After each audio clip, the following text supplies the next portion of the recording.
Lame, man. We talked about your question on Another Week in the Books, man. You got to check it out. I thought you was gonna It be was on pretty there. good. Man. He gonna be on there. We getting the scheduling right. I'm gonna have you on there too, Shelton, in a couple of weeks. But Q gonna pop on there when he get time. Yeah. We're gonna talk to Shelton about his singing days. We're live now, by the way. Yeah. Do the cities that y'all from? Do y'all have cities that y'all consider like rival cities? Yeah. For me, what's funny is for me is actually Charlotte. So Charlotte, and you from Rock Hill. Yeah. I'm So from y'all Rock, the little brother. Yes, we definitely are. Okay. But we So like to. Yeah, we consider ourselves Football City, USA. They did a whole special on my city about the documentary stuff. But Charlotte has always been the bigger name, of course, and so that we are the little brothers, the big brother. What is yours? Ours is Memphis. And boy, when I tell you I was on Is the Mic Still On? I was sharing my sentiments about Memphis, boy. It was some people that did not like it. I've been here for 2 weeks about it. I didn't know they was that sensitive, to be honest with you. Hey man, real quick, we'd be remiss. Yes. Go ahead. What is just real quick? What's everyone's favorite D'Angelo song? Mine the mainstream one. How does it feel? That's tough. No. Q. I mean, that's a tough one, Q. Q, what's funny is, wasn't we just talking about D not long ago? We were him and Sade. Yeah, we just had this whole D'Angelo rundown. My favorite D'Angelo song is actually off the Voodoo album, One More Again. And that's tough to say because when I say Brown Sugar got me through some of my darkest times, I'm telling you, bro. I was down here in Atlanta broke listening to I didn't have no TV. I didn't have nothing but I was living on Clark's campus in a dorm room with nothing but a phone. And it was it wasn't even a cell phone, it was the dorm phone. Damn. And that CD player with that one CD. Yeah, man. Beautiful. I just want to say that was a pause y'all should have really used what Shelton said, but it just went past everybody. Good. I'm glad. I don't even know what I said, but good. Like we like morning. I caught it, but we were like we morning. So gotcha. All right, bet.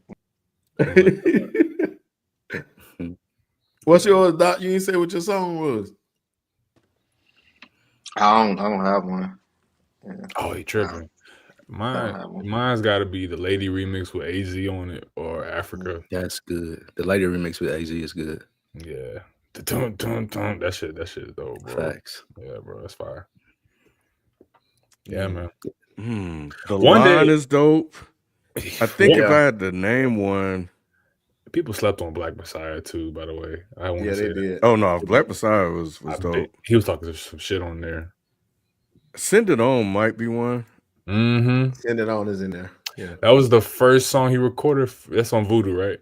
Yes. Mm-hmm. Yeah, that's the first one he recorded on Voodoo. That was because of the birth of his son. Mm-hmm. Yeah, that one was crazy. Yeah, man. Shit. Really Love is dope on Black Messiah too. Oh, shit damn motherfucker. Mm-hmm. Mm-hmm. Yeah. Yeah, man.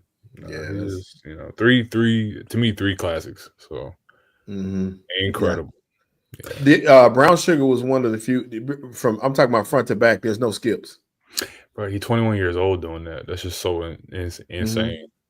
Somebody was talking about this earlier, but it's just like James Brown's like tree of artists that he has inspired. Like, there's no one greater.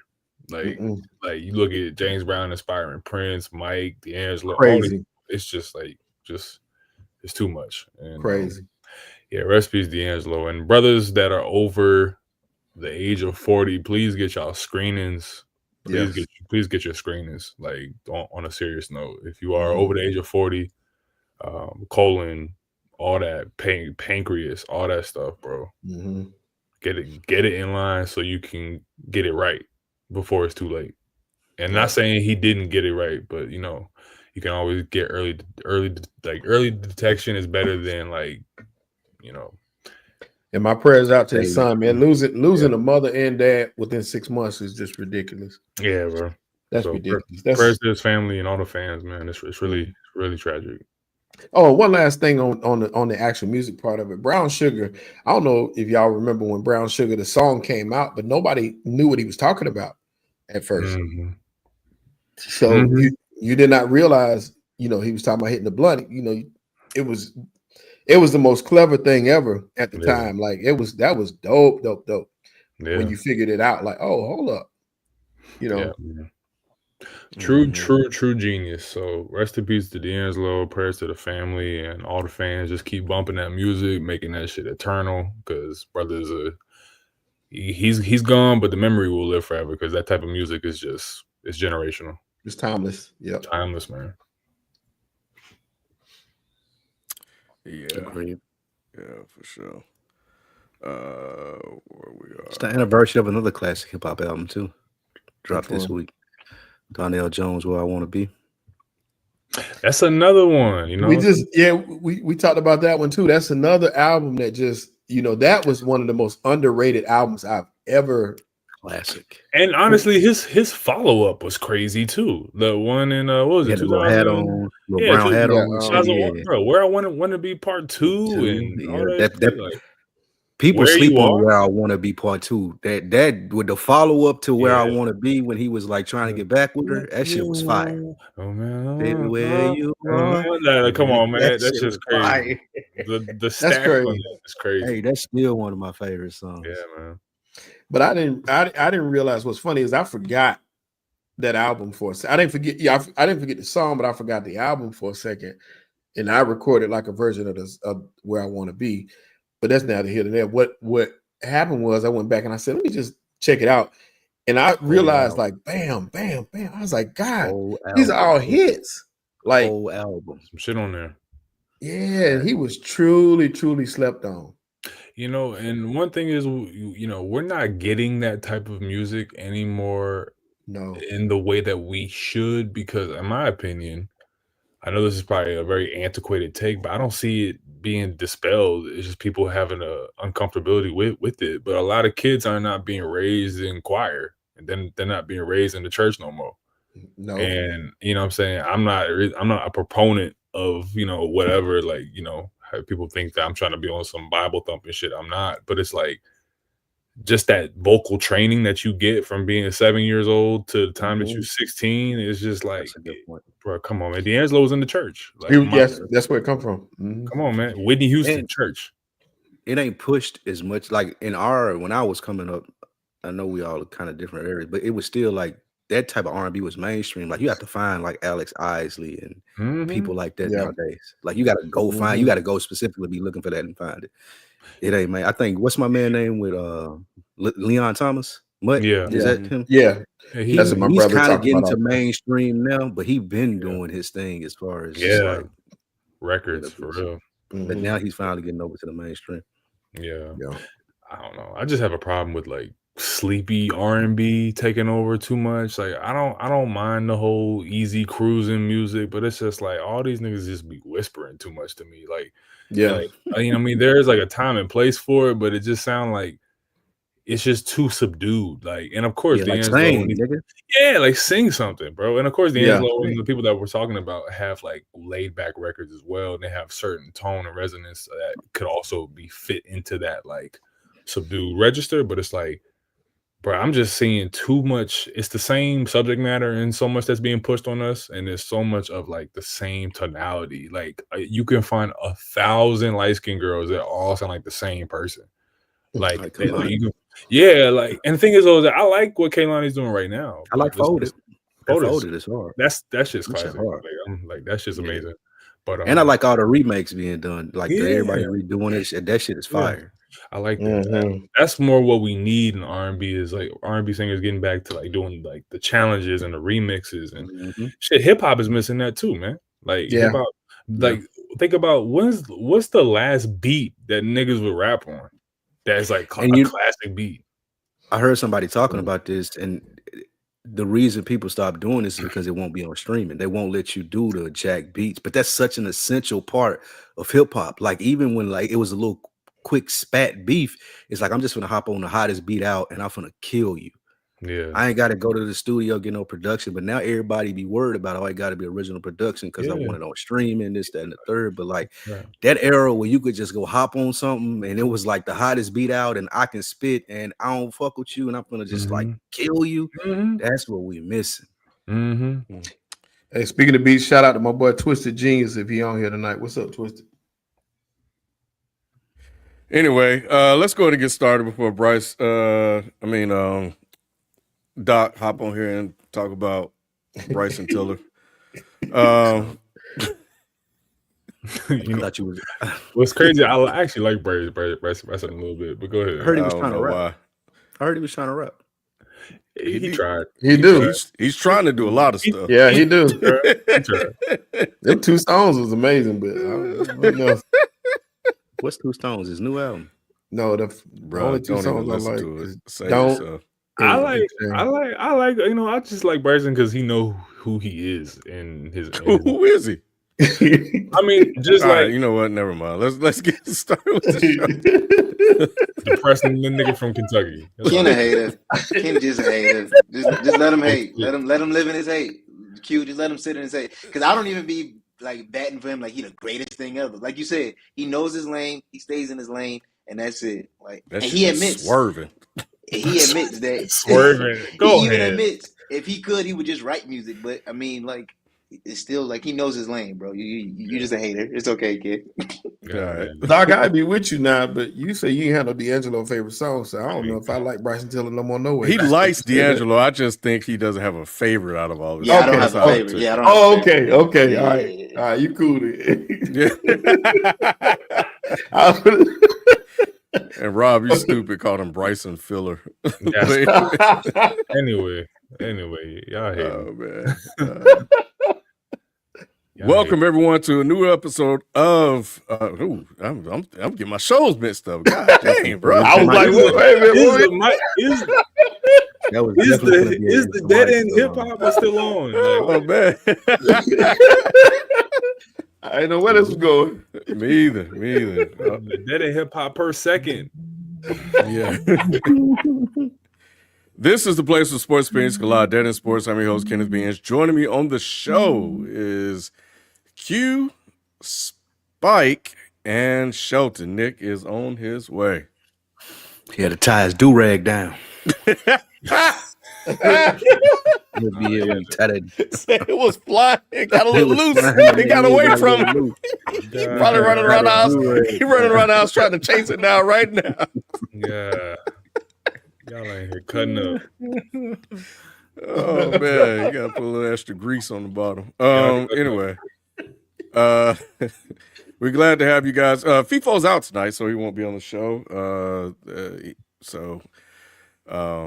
There's that, which is regrettable considering the first topic, because last night on as we were doing the league, he and Nick went back and forth about Caleb's. But anyway, so he's not here to kind of gloat or do whatever it is he does. But nevertheless, as we always do, man, we start the show off with our best performance of the week. Or are we doing worst? I know we're kind of switching it up a little bit because we're bringing back the power rankings. Let's go. The power rankings are coming back, folks. So we're picking one or the other. Shelton, you are up, brother. What you got? All right, I got worst of the week, man. Mm-hmm. Oh, man, I know where it's going. My worst of the week. Nah, you ain't gonna know, Lou. My worst of the week, bro, is Tua. You don't even deserve his last name to be said. After the loss, the unfortunate loss, they mounted a comeback, and I thought that they were going to pull it out against the Chargers, but they gave up a last-second field goal. But that really wasn't my reasoning for getting on him. Not even the 1-5 record. It's his comments after the game about throwing his teammates under the bus, saying that they're missing the players-only meetings, nobody's showing up, and how he's calling out folks around him, man. And I'm looking at the box score of this game, and I watched a part of it. But the box score of this game showed Tua was 21 of 32 for 205 yards, 1 touchdown and 3 interceptions. sir, if you throw 3 interceptions of a game, I wouldn't come to your players on a meeting either. Ain't nothing you got to say that I want to hear. You're not doing your job as a leader if you're making all this money and you're not doing anything to help this team win. I know you're without your top receiver, but you got to step up, and the worst performance is yours for coming in that meeting. I mean, coming in that press conference and not taking ownership of that. So this is on you, Tua. You're my worst of the week. So all starting to make sense what his problem with Brian Flores was. Because Brian Flores was trying to hold him accountable, and he said, "You coaching me too hard." And now you get somebody going out there throwing 3 interceptions, saying that, "Oh, y'all not coming to my meetings." I agree with you 1,000,000%, Shelton. Like, they need to go ahead and test him for CT, even though you can't test because he's alive. But I'm being facetious here. They need to go ahead and test him for CT and go in and get him up out of here. Like, it's over. It's over, bro. Yeah, man, go ahead and fire Mike McDaniel so he can come to Philadelphia. Like, yes, I'm like, I'm tired of that. But it's just like, Tua, these press conferences don't be making sense. Like, I'm gonna just be real with you. It's disturbing me. Like, it's actually just his speech pattern and just like his thought process. Like, he don't even make good points, bro. It's not making sense. No, when he was talking about Tyreek Hill a couple weeks ago, that was the most disturbing. He was like, "Yo, like sometimes like I gotta like throw the ball, and he, you know, like when the velocity of how he's coming under the ball is just like, you know, I have to slow up when he's like running on, you know what I mean?" And everyone's like, "Yeah, Tua, I guess I know what you mean. What the fuck is he talking about?" Like, the reporters were literally like stunned that he was talking for that long and won't making a point. And every week it's getting to that. It's giving that. Like, you've been hit too many times, and somebody got to intervene, dude. And just already his personality was very soft. He's from Hawaii, so I think he has a very laid back personality. Very much so like a guy that I would see probably around the locker room, and he probably just wants some like, "Yo, chill out, like, yo, it's all good, like, we're gonna be okay, everything's gonna be, yo, just relax." But Brian Flores is in his face probably like, "Nigga, come, what? You're not even doing this proper, blah, blah, blah, blah." You know what I mean? He's just like, "Yo, this guy's just way too aggressive, bro. He needs to relax." And that's that's what he gives me, bro. So I'm not really in on Tua with his personality anymore, and I was definitely out on his skills, but there's no redeeming quality for me as a quarterback with him right now. And I don't understand Q, because he played for Nick Saban, and we know Nick Saban is a no nonsense kind of coach. So I don't understand how you can come from the Alabama program and be so soft. I just don't get it. 7 interceptions without Geno being in the league, he'd be looked at even more harshly. But Geno's thrown 10. But 7 interceptions is a lot of interceptions on a team that has a shaky defense. You cannot afford to do what he's done. And like I said, I would still be okay because they charged back at the end and almost won this game. But the fact that you have these comments after the game instead of taking the onus on yourself, like, I got to do better. We shouldn't even hear nothing about no meetings or none of that stuff. That stuff you talk to them about. But yeah, that's not a good look. This is not how you win your team over, especially if they're not already bought in anyway. They're not coming to your meetings. Then you go to the media and say they're not coming to my meetings. And again, from all jokes aside, there's going to be a documentary or a lawsuit or something for them continuing to roll him out here. Everybody that watches football, that's seeing him talk, that knows the things that have happened to him, there's something wrong with him. Yeah. Like, I think it's clear that it's something wrong with him. From what Q was saying, through his speech patterns, to what he's talking about, to how he circles around the topic and never lands the plane, something is wrong with dude. And no one is admitting it because the NFL don't want to admit to, like, he's still going out here after having CTE. But years from now, like, something is going to come out as for what he was going through while still trying to play quarterback in the NFL. And I don't know if it's for a check or what it may be, but somebody need to step up and be like, "Nah, we need to get Buddy out of here." Yep. I agree. Well, yeah, that's stupid. And also, Mike McDaniels get some new pants. That's bad. That's bad. Hey, rocking them glasses with your record is crazy. The glasses that he be rocking, like his whole swag, don't he? Like, bro, you get like, come on, bro. Speaking of CT, look, I be thinking he got it the way he be talking at press conferences because Mike McDaniel. He not making a pun here, but there's no logic to what he be talking about, bro. Like, He a None, different man. dude, though. I give him more credence than I give Tua. I seen Tua go out there and take those hits. I think McDaniel just a different, like, colder, nerdy type dude, and he ain't really for everybody, which is why he's not meant to be a head coach. He would be perfect, like y'all said, in Philadelphia or somewhere that needs a great offensive coordinator when I ain't got to be customer facing. When he got to be customer facing and you dress like that and your product is like that, bro, get out of here. We don't like. Come on. Yeah, I agree. All right, moving on. Let's talk about Monday Night Football. Damn. What? Damn. What is that?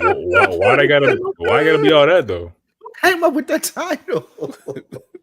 Good night, That's all Ivory. Nick. Sorry. That's all Nick. That's all Nick, bro. That's all Nick. That's crazy. I mean, you like there were so many puns, Nick. Like, yo, can he bear witness? Like, you know what I mean? Like, are we bearing with? Like, there was nothing there. Like, really, bastard, damn. Hey, before you got there was that's why he took Battle of the Bastards. Like, where's the pun? Crazy. Like, you just cussing the niggas out. Like, right? Yeah, he must be really mad at Jaden Daniels for losing to Caleb. Yes. But anyway, the Chicago Bears defeated the Washington Commanders in a close game on Monday night, 25-24. Who deserves more credit for the Bears' 3-game winning streak, Ben Johnson or Caleb Williams? And is Jaden Daniels experiencing a sophomore slump? Ben Johnson and DeAndre Swift are the main catalysts for why this team is doing what they're doing. And the Bears O-line has gotten a world difference of better than last season, in my opinion. Caleb is playing all right. He's a couple ducks here and there. He's such a hard player to evaluate right now for me. Like he's making throws when he needs to make them, but there's so many early throws and just little quips in the middle of drives where I'm like, that could have been picked. That was a bad decision. Could have just threw that away, blah, blah, blah, right? But really, Ben Johnson's putting together a game plan that is either accentuating what he does best, and DeAndre Swift is running the rock really, really well. To answer the other question, this is why I was very, very, very cautious with everyone. Like FIFO was saying, oh, he's top 5 off of one season. off a blanket principle for any quarterback. If you're a rookie, I'm never giving you top 5. You can go win the Super Bowl. I'm not putting you top 5 in your rookie season and going into your sophomore year. I just can't, because there's too much that can happen in the next season once they get the tape on you, once the defense coordinators see your tendencies, see what's going on. And not that Jaden is playing awful, but there's a noticeable difference in he's not catching people by surprise. And I think we can all see that in the film. That early pick and the fumble, Washington always has fumble issues. Even last year with Jaden, like they fumbled like 3 times in the Eagles NFC Championship game, and then they fumbled multiple times throughout the season. And I just feel like they need to right the ship here, because they're teetering into waters where it feels like they kind of got Jaden's number a little bit. But I believe in him as a cerebral quarterback, and I believe in him as a thinker and as an IQ. So I think he's going to be able to figure it out. But right now, he definitely is teetering. And we got Nick with no do-rag, so I'm very excited to see what his thoughts were on this shit. Because why did you name this segment this title? Listen. First of all, I'm coming back from a work event. It was a reception, so you already know I'm sauced up. Second of all, I titled this because this is the story of the media. Like, people who have been invested heavily in Caleb Williams' career, i.e. FIFO, who is, as we know, surprisingly isn't here because he's been sending hella Caleb Williams stats to us throughout the last couple of weeks. But people, this is the battle, 1 and 2. Everybody always judge the first and second overall pick together. Why they gotta be bastards Oh, though? because they have because of the franchises. The franchises are bastard franchises. Like the Bears ain't shit. Commanders haven't been shit since what? Joe Gibbs. that era, which no millennial niggas know what the hell they talk about when they say that. But with the Bears, Doc, go ahead and take they the went to the naming NFC away from him. Championship. No, I'm saying no young niggas know that Joe Gibbs era. They know the Jaden Daniels, what they've seen. As a Washington Commanders fan, if you grew up in DC and you were support the Redskins, now Commanders, this is the best era that you've been in. But with the Bears, bro, they haven't had a 4,000-yard passer. Now Caleb is projected to be that for the first time in their franchise career, which is nuts to say. But for me, watching this game, if I'm giving my synopsis, Caleb does not look that much different than he did his rookie year. However, I will say the run game and the defense still looks good, which is why I think they won this game. I think that the Commanders also lost this game because the fumble, they had 3 turnovers. Shelton, you already know if you lose a turnover battle, you're more than likely gonna lose this game. However, within that, they barely lost this game. Like, that's more surprising on the Bears standpoint than the Commanders. But Jaden Daniels threw a pick and he had a fumble. That's inexcusable. They should have won that game, especially in the fourth quarter. That last fumble was like, oh, that was. I expect Jaden Daniels moving forward. Whenever it's inclement weather, he's wearing gloves. There's no reason for you at 3rd and 1 in the red zone to fumble the ball. Or I believe they were close to the red zone. If not, they were in it. But if I'm looking at the eye test, Jaden Daniels looks way better than Caleb Williams. He does not. He does not. He's regressing. First of all, this is my opinion. Second of all, I don't know how you say he's regressing when he had 3 touchdowns, 1 interception, and Caleb Williams on his best day, which was last night, he had, I think, 250 maybe, and 1 touchdown. Like, so, I know when I turned on the game and you and FIFA were going back, I thought Jaden Daniels, the way you were talking, I thought he was balling. I looked in. I didn't say nothing about Jaden. I just said Caleb, because this whole year but I understand. I thought Caleb was playing awful. I didn't know they were playing damn near equal to each other when I turned it on. No, Caleb didn't play awful at all. I'm not trying to say that. He didn't play great though. Lou, you always talk about the eye test, or somebody here always talks about the eye test. The eye test showed me that Caleb is, to me, is a black Jared Goff, meaning he needs a scheme, he needs a run game. You're missing it, bro. No, listen, I'm listening. This is my opinion, because y'all was the one. I'm saying y'all. I'm not saying the individuals as a collective. Y'all was high on Caleb, and I told y'all I need to see more. I don't think he's that generational. From what I see, he threw damn near a red zone pick just like Jaden Daniels did. Obviously, because they're DBs, they can't catch. So that's why they're DBs. And on top of that, bro, they were up 13 points, and then they lost the lead. And again, if that fumble doesn't happen, which again, I was drinking, so ifs, you know what I'm saying? Sounds like football to me. Yeah. Yeah, I'm just saying. I'm just saying though, that fumble in the fourth quarter by Jaden Daniels, which was a mistake on him, and that's why they lost the game. They don't get that fumble, but it's a different game. Just the same way I was talking about last week with the Rams and the 49ers. That Kerryon Williams fumble at the goal line is like, bro, you could do anything else but fumble, and you win the game. So to answer both of the questions, one, is it Ben Johnson or Caleb Williams?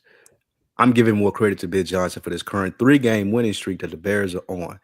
Caleb Williams has looked okay. I do agree with Nick there. But what Ben Johnson has realized is I need to dumb it down a lot in order for this kid to start to understand it and get it. Yes. And to Caleb's credit, he's doing that. And the Q's point, there are points throughout the drives when you look at their games, you're like, bro, what is he doing? He scrambles too far outside the pocket. He hold the ball too long. He looking and staring down receivers. So Caleb ain't gotten to the point as to where I think that he's going to be that dude yet, but he has been listening to Ben Johnson, you could tell, and like bought into me dumbing down the offense. We're going to get a ball to Swift. Our line is going to block because we paid a lot of money for this line in the offseason, and you don't go out here and try to do too much and make us lose football games. That I credit to Ben Johnson, not Caleb Williams. When we're talking about Jaden Daniels, though, I do think that he looked good. I disagree with you, Ken. Like, I don't look forward to facing him next week with the defense that we have. They could put up 60. But I also can tell that injury to his knee is hampering him. He's not as the biggest difference from him last year to this year. I wouldn't even call it a slump. It's just that he's worried about his knee. I can tell when he's scrambling. I can tell when he's rolling out. I can tell when he get hit in the pocket. He's worried about the knee that he got that brace on. And that's affecting his play, and that's taken away from the explosiveness that we seen last year where everybody was like, oh, Jaden Daniels is top 5. I won't take away what he is if people giving him top 5 because I still think he's a really good quarterback, but he's so worried about that knee that he's thinking too much, and that's starting to affect his game. And that fumble was just a mistake. Like, that fumble can't happen. Yeah, it can't happen. That can't happen. So I'm not going to excuse that. No, I don't give a fuck. That's football. That's football, Lou. It rains. So especially when you're dealing with Washington weather in an outdoor stadium. Right. My thing with the Daniels Caleb comparison is that the eye test should show you Jaden ain't. Caleb looks scared in some moments. He don't know what the fuck he doing. Jaden looks confident in most moments. Well, and even that interception, Shelton, that he threw, the first pick that he threw in the red zone, he obviously touched his chest. He was like, that's on me. Yeah. But if he led the receiver with that pass to Debo, that's a touchdown. So you're giving him credit for a confident interception he threw. No. What I'm saying is that no QB is perfect. Every QB is going to make a pick. They're going to throw picks and all that stuff. What I'm saying is that the confidence that I'm talking about is in the game and how you see he manages the game versus Caleb. Again, FIFA was talking about like, bro, he's a sprint. Like he moves around in the pocket. He does this, he does that. I'm like, bro, it don't work though. Mm-hmm. Like he can move, but what is he doing in those movements? Is it productive? He was taking some ugly sacks. Shelton, I know you've seen some of them. It's like, bro, what the fuck is you doing? Throw the ball away. Same shit that I yell at Joe Burrow about. Yeah, it's like, bro, like throw the ball away. There's clearly nothing there, and the defender's right there with you. Jaden, no matter what, again, outside of the fumble and the pick, he was getting positive yards when the pocket collapsed because Marcus Sweat was on his ass. He was a lot of that game, and even then when he came in, he was like, I'm gonna get at least 2 yards on this play. That should have been a 3-4 yard loss. So, in my mind, the eye test shows that Jaden Daniels is still the better quarterback. However, give shout out to the Bears because their defense stepped up and they won the game close, just like they lost the game close last year. Yeah. But if you're asking me about how I'm grading Caleb Williams, I still need to see more because, granted, they're on a 3-game win streak, but 2 of those losses was the bum. I mean, 2 of those wins against the bums. How you grading Ben Johnson now? Because you was ready to fire him. Ben Johnson, I think he's realized grading Ben Johnson is right now. I'm a little bit more positive because he's realizing that this is the best DeAndre Swift game that I've seen probably since he's been a Bear. Absolutely. I may be wrong, but they were running the ball very well, and I think that helps. Again, a lot of stuff for me when it comes to grading Caleb, grading Ben Johnson is how are you developing this QB who clearly didn't get the development in his rookie year? That run game and that defense is going to help him a lot because he can't do shit really when you ask him to do a lot. I'm noticing that pattern. I'm not saying that's him as a person, or as a QB, but when I see him trying to do a lot, he don't do shit. So having that, DeAndre should save them this game. Basically, is what I'm trying to say. Here's my take on it. I think that for the answer to the question, I think that more of this is on Ben Johnson because what we have in Caleb is a truly talented quarterback. I don't care what nobody say. Caleb is definitely talented. Where he messes up is between the ears. He has lapses. Yes. He has lapses in his play, and there's times in the game where, like, what the fuck is he doing? But he's made 2 or 3 nice plays out of nowhere that you've seen him make plays that a lot of quarterbacks can't make. So with him, a lot of it is situational football. Actually, in this game, it came down to situational football for both quarterbacks. And because Caleb had, I think I text y'all in it. He had one that was a 3rd and 1 where they lost yardage because of him. They went for it. No, you talking about the high snap? Yeah, the high snap wasn't necessarily on him, but the 4th and 1 is the one I'm talking about. Okay, yeah, where they went for it on 4th and 1 and decided to pass for some strange reason, and it wasn't a good throw. It wasn't a good play call at that. But for him, decision making is everything. So I feel like once he gets his decision making down, I think he'll be a lot better quarterback. These close games like this, 2 games back to back, 25-24. Is going to help his development tremendously. His confidence is going to shoot through the roof. I don't think he's nervous in a sense like he's scared. I think he's just trying to do too much and lose his mind out there. That's what it seems like to me. I blame that on Ben Johnson, though. But he's been playing like that since college. He was playing like that before. I'm saying, but at this point, this ain't college no more, Lou. Like that's what I'm saying. Right. Like, so it takes more than 1 year with the coach to get that out of him. Again, that takes time. But he had again. I'm grading Ben Johnson like how they grading Aaron Glenn and a lot of other these first-time head coaches, where it's like, nigga, we are going off of what your reputation was as a coordinator going into a head coach. Right, so, but he had a full. Listen. Biggest mistake is using that quarterback he got. But Nick, we gonna get to Aaron Glenn. Hold on, listen. We had a full off season. Ben Johnson was talked about as someone who was disciplined, button up. Shelton, listen, when it comes to disciplined, button up coaches, the one thing I notice is how many penalties do you get and how does your quarterback connect with the offensive line? But that snap that fucked up Caleb where it hit him in his chest and he caused him a sack. That's on Ben Johnson because you should be disciplined on the road. That's bro. Get out of here. Get out. No, Nick. Look, Nick, y'all had about 30 minutes to talk. Let me talk. No, we didn't. I ain't say no, Nick. Only you talk. You the only one talk. I'm looking at the live time, kid. So I'm taking the 5 minutes off the 36 that I'm seeing. But what I'm saying is this: I am judging new head coaches based off of the ones who say they discipline, Ken. That's why I'm not even calling all the head coaches. The ones who say they discipline, like Mike Vrabel, Aaron Glenn, all that shit, Ben Johnson. When you say you're a disciplined head coach or like you're a disciplined coordinator that's trying to bring that culture, I need to see that in the penalties. Because when your offensive line fuck up, when you do all that shit, that's on the head coach because you're supposed to prepare these niggas for the road game. And they didn't. Now, again, I gave him credit because the run game was a lot better. DeAndre Swift won in the game. But when it comes to situational football, like the Shelton, what you're talking about, those make or break third downs, fourth downs, why are you trusting Caleb? Who the hell is Caleb Williams to trust anybody to make those plays? But see, Nick, that's why you got to give him the grace, though, because in those situational football, even though they had some mistakes in there, my point that I was going to make is they made more plays than Washington did at home. They did not. So you got to give, they absolutely did. That's why they won the game, Nick. That's why they won the game. Crazy, bro. Ken, you hate Ben Johnson and Caleb that much? You just told me. You just told me. Now let me tell you why you're wrong. Dislike. One, situational football. They're driving about to score. Washington is. And you throw an interception in the red zone. That's your first mistake, but that's the first half. You can recover. He made up for it. That's what I'm saying. Like he made up for it. No, you can't recover for that, but you can't even say that because he came back.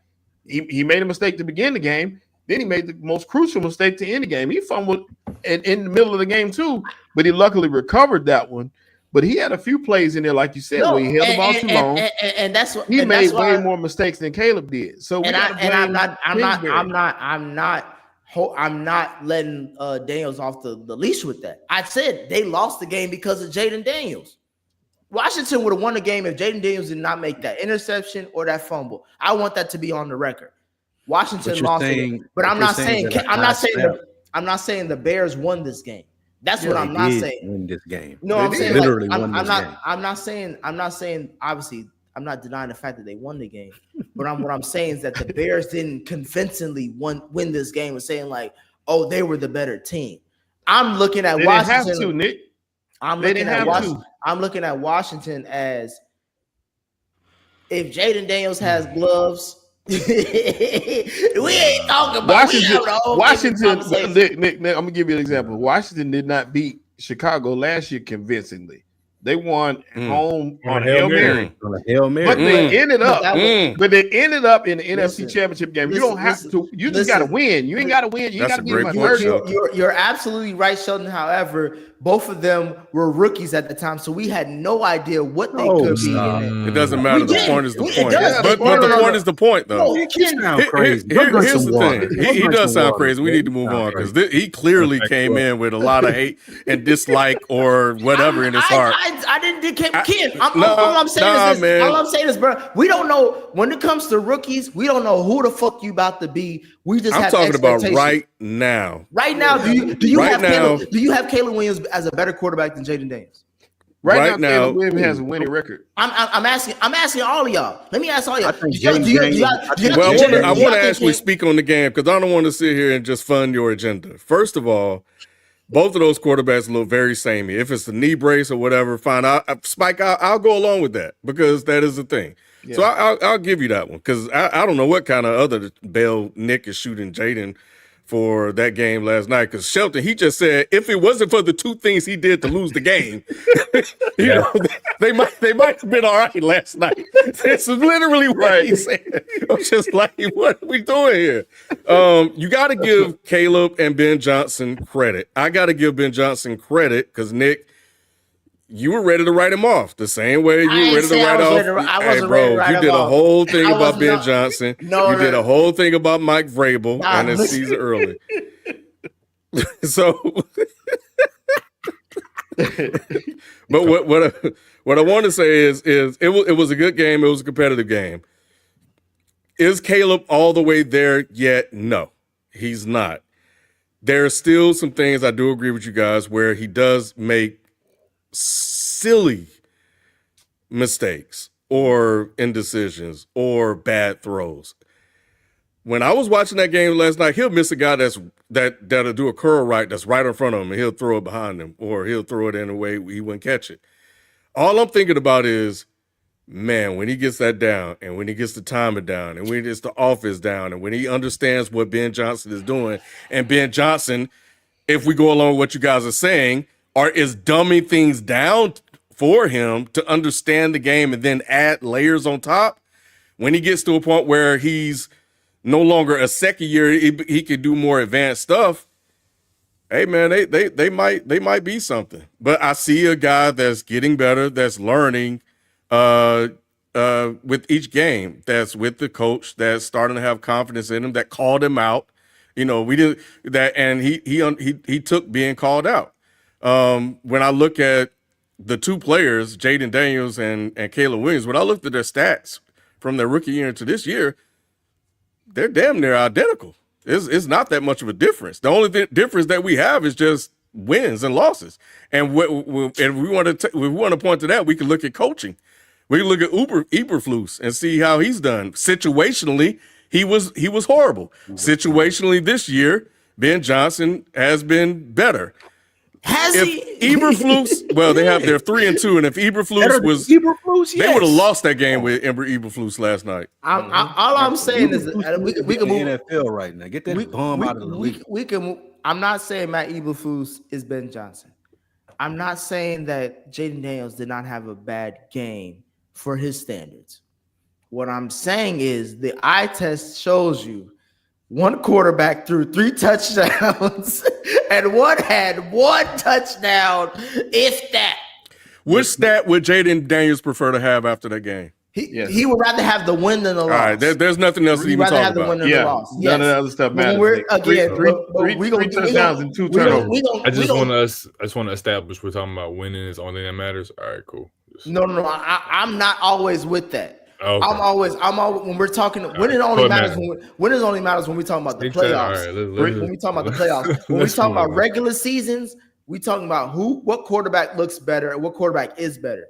There's no doubt in my mind Jaden Daniels is a better quarterback than Caleb Williams. Okay. The question I want to have, and we'll move on because we spent a lot of time talking about this. What did Caleb Williams do to people? People just don't like the nails, bro. I was about to say, hey, kid, I was ready to come on here and say, if they lost that game with his nails the way he was looking when he was frustrated on the sideline, I see the nails. I'll tell you the difference in it. And it's a Gen Z attitude. Like, well, I'll tell you, and I was gonna say, I'll tell you the difference in the two quarterbacks. If you look at Jaden Daniels, he's really laid back. He just seemed like he'd been here before. He California. He seemed real relaxed and real natural. With Caleb, he seems like a little made up, like it ain't really authentic, so to speak. And it's kind of like people think he's soft. We scared to say it. People think he's soft. That's it. That people think he's a little soft. What this is Caleb is the NFL Carl Anthony Towns. Mm-hmm. That's a very good comparison. Okay, very like Carl Anthony Towns, super fucking talented, super talented. Yeah, you know what I mean. Like in all reality, one of the more talented big men we've ever seen. But it's just like there's something that people don't resonate with. Whether it's like there's not enough bass in the voice, people don't seem authentic. People don't see enough masculinity there. It is. And on top of that, and on top of that, he has no moments. Like what? Like name me. I'm not talking about Caleb because his career is still early. But like, name me the Carl Anthony Towns moment where he was like, that's when he showed us. He had 50 in a playoff game. Like I was saying because you talking about Caleb. You talking about Caleb? He had 300 yards and 4 touchdowns on the Cowboys. Like, here's what I'm saying. All right, I was just curious. It's I've noticed that. It's just like, geez, relative. I really hate this dude, bro. It's relative, bro. It's relative. Because they think he overrated. They think he overrated. I just think he's properly rated. I don't think there's anything he can do, Nick, where you would give him credit. I he'll win a Super Bowl, nigga still be. No. I'm not a hater. Like I am not a hater off cuff. What I do is like I always try to grade people how we grade everybody else. I'm grading Ben Johnson, Mike Vrabel on the same line as motherfuckers grade Aaron Glenn. Right. It's wins and losses. And for Ben Johnson, we're talking about the wrong person then. I was saying Ben Johnson has won 3 straight games. Vrabel is leading his division. I mean, Vrabel is leading his division. Meanwhile, the other coaches talking about ain't won a game. Can I finish my point, Lou, before you say all your goofy shit? All I was saying was that when it comes to Ben Johnson, the whole point of him coming in is like he's way better than Matt Eberflus. He got to, he's going to clean this shit up. I need him to win more games than Matt Eberflus, just like I need Mike Vrabel to win more games than Jerome Mayo. Once they do that, then I'm like, okay, y'all have credence to what y'all was saying before. But until then, the first like if Aaron Glenn is getting graded off his first year, all the rest of these motherfuckers got to do the same thing to me. At least to me. And there's only go ahead, Shelton. I was gonna say they ain't had a chance to win as many games yet, but he's going to. You want to look at the direction of the team, and it's not gonna take. It's not an overnight thing. If it was that simple, a head coach is not gonna change the coach in one day. But at the same time, you need to see movement in the needle. That just like a job. If you hire a new manager for a store, you want to see change in that culture. You don't necessarily gonna see it in the scorebooks that first year, but you want to see the needle move. When I come in, I want to see employees hustling. It's got to be different. But Shelton, let me ask you this though: what do the Bears and the Patriots have that the Jets don't have? They have good leadership right now. Wait. Who picked the Jets quarterback? Who told Aaron Rodgers that he wasn't good enough to be their quarterback? Then went out and put what's his name? Then went out and said, okay, Justin Fields can be our quarterback. That was the Aaron Glenn decision. Can I ask you the one question? That's on you. 0-6, that'd be 7. Last year, Aaron Rodgers, would you want to bring him back as a Jets? I'd take any quarterback in the league over Justin Fields. That's because you got it. That's because and a couple of. All right, let's move on. Let's move on. Because I'm watching. So far, both of these guys are doing all right. It's a long season. The one guy that sparingly that we haven't talked about is the one that hasn't won a game out of the out of the other 3 new coaches. But we talking about 2 coaches that have won games. But Aaron Glenn just making memes. Damn. Speaking of wins and losses, though, the Philadelphia Eagles suffered an embarrassing blowout loss to their division rivals, the New York Giants, at MetLife Stadium last Thursday night, 34-17. After being shut out offensively in the second half, What leadership changes need to be made to get the Eagles back on track, as they've now lost 2 straight games? Have the New York Giants finally found their franchise quarterback in Jaxson? I'm all about that action dart.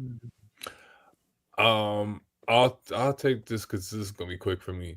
Number one, I like Jaxson Dart. I like what I've seen from him. I like the swagger. I mean, it is very much so like it's very offensive, but you know, I like the swagger. So it's Jack Harlow on the. It is very offensive. Jack Harlow it's offensive. It's very Ian. It's like very Ian-ish. Like I don't know, bro. Like it's a little weird. Tommy Richmond on with a helmet. Like, yeah, like you know what I'm saying. Like all right, bro, you're doing way too much with MGK shit. But it's like all right, that's cool. But I like his play. I like what Daboll's doing. And once again, this is the nature of the NFL now, where some guys, when they pick it up quick, you can take the league by storm in 1 year. And Jaden Daniels shows you that. Like if you pick up offense nicely and guys, you don't really know your tendencies and you got some grit to you and you got a little bit of wiggle to your game, like Jaden Daniels did last year before the knee. Jaxson Dart just got that. Like, and I like the swagger and I like what he's doing. So I'm not a hater at all. Like, I like seeing NFC East quarterbacks actually look good. I hate when people call us the NFC least. So every quarterback right now is playing really good except for my own. And I think that's because, to answer the second question, it is a leadership thing. And I am tired of watching the coping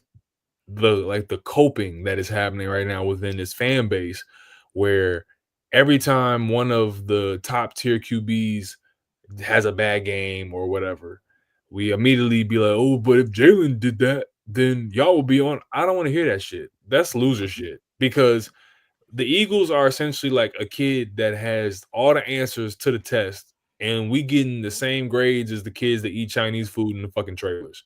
And I'm not hearing any of that. Like, I don't care that Josh Allen threw 2 picks, or I don't care if Patrick Mahomes has a bad game. We know what our standard is, and we have a dynasty window that after last season, if you were a fan of the Eagles, everybody was like, oh, this is the start of the window. This is the window. And now that we're seeing Kevin Patullo just be a complete inept play caller, and Nick Sirianni being exposed once again in a down year as being nothing more than just a used car salesman. Now really just not even like just a cheerleader that has nothing to say to the actual team of value. You're losing guys like AJ, you're losing guys like Devontae. Saquon Barkley goes from being one of the greatest rushers you've ever seen to doing nothing. The offensive line looks terrible, and Jalen Hurts looks very pedestrian. And that's why it's just like this has to be a leadership issue. And what I would like to see if I ran the Eagles, I'd probably get a couple offensive consultants in there with Patullo to basically be his babysitters of like, yo, don't call that. Call this how you should script the first 14 plays of the game. Here's how you should, when offense starts getting stagnant, here's the run plays that you should do, blah, blah, blah. And that's where I would probably leave it at, because anything else outside of that to me is just not the answer. It starts with the offensive coordinator, and I don't think that Lurie and them are going to fire Sirianni this year. But this is very crucial, because if we end up going 4-3 after losing to Carson Wentz, bro, to me the season's done. Like I don't see it getting much better. If the defense continues to get hurt the way it is every week, we're losing guys and guys are getting hurt and whatnot because we're putting the defense on the field all the time because the offense can't generate anything. This is a real danger zone for me. So very big game coming up this week. You want to be able to blow the Vikings out because you got the Carson Wentz. You should be able to get home. But pass rush ain't been there. Cornerback play besides Quinyon Mitchell has been absolutely abysmal. And it just looks really bad, bro. Welcome back, Q. This is the Eagles fan I know. This is the Eagles fan I've known all these years. Bro, all I'm saying is Nick just spent 10 minutes talking about Ben Johnson. I give 2 minutes on the Eagles and I'm going too long. I'm just talking about your misery. Yeah, you said it was going to be quick. Yeah. That's 30 seconds or less. That's 30 seconds or less. Ain't nobody. Nah. Hey, Shelton, before you go into the thing, should I start Jalen Hurts this week against the Vikings? Fuck yes, Answer me. yes, Nick. no. Go Yes, ahead. Nick. Go ahead. Go ahead. Say what you No. Yes, Nick. Nick. And I'll tell you why yes in a minute. But to answer your question, Q, I don't think that he needs help scripting the first 14. It's what they need. The adjustments at halftime is what they need him. If you notice the first half of most games, those first 14 plays, they normally are scripted pretty good. It's normally after half is when you see the change in what he's doing in the offense. But yeah, my thoughts on it are similar to him. There's two areas that need the most change, though, if you ask me, and that is, of course, the offensive coordinator, like I said, getting him some help. And on defense, we need a pass rush. That's the biggest difference in the Eagles this year and any other year is there's no pass rush whatsoever. And as far as our defensive ends right now, we have 1 sack on the defensive ends that are on the roster today, which is crazy because we had about 30 at this time last year. So you get no pressure from your defensive front, which puts more pressure on your back line, which needs some help in itself. But with no pressure on the quarterback, we're not making the plays. And to answer the question about Jaxson Dart, don't be fooled. It's the same dude that had 5 turnovers last week against the Saints, but they got more pressure than the Eagles did, which you saw a different ball game. So don't be fooled. I'm not saying he's not going to be decent, but no, he ain't that yet. So I think there's a lot to be desired from that. But yeah, the Eagles gotta figure it out. And if Jalen Hurts is the leader that I say he is, he has to lead that charge. So I'm looking at him to make some moves. What you got to say, Ken? What you got to say, Ken? Shelton, do you see flashes in Dart at all? I do. I like Dart. Don't get me wrong. You remember I liked him initially. Dart was one of my guys as far as in because I bet on him a lot. That's why I'm saying he's one of my guys. That's what I mean. So I when he was in college, he was hitting for me a good little bit, and I saw him play, and I really liked this game. But at the same time, he's nowhere near. You take like we talk about Jaden Daniels. He's not Jaden Daniels last year at this level now. He's not that whatsoever. So he's still got a lot of work to do to get there. And I agree with Shelton on that assessment. However, he's clearly the best quarterback for the Giants of the last 4 or 5 years. You know, even I'm including that Daniel Jones playoff run where he only threw 15 touchdowns.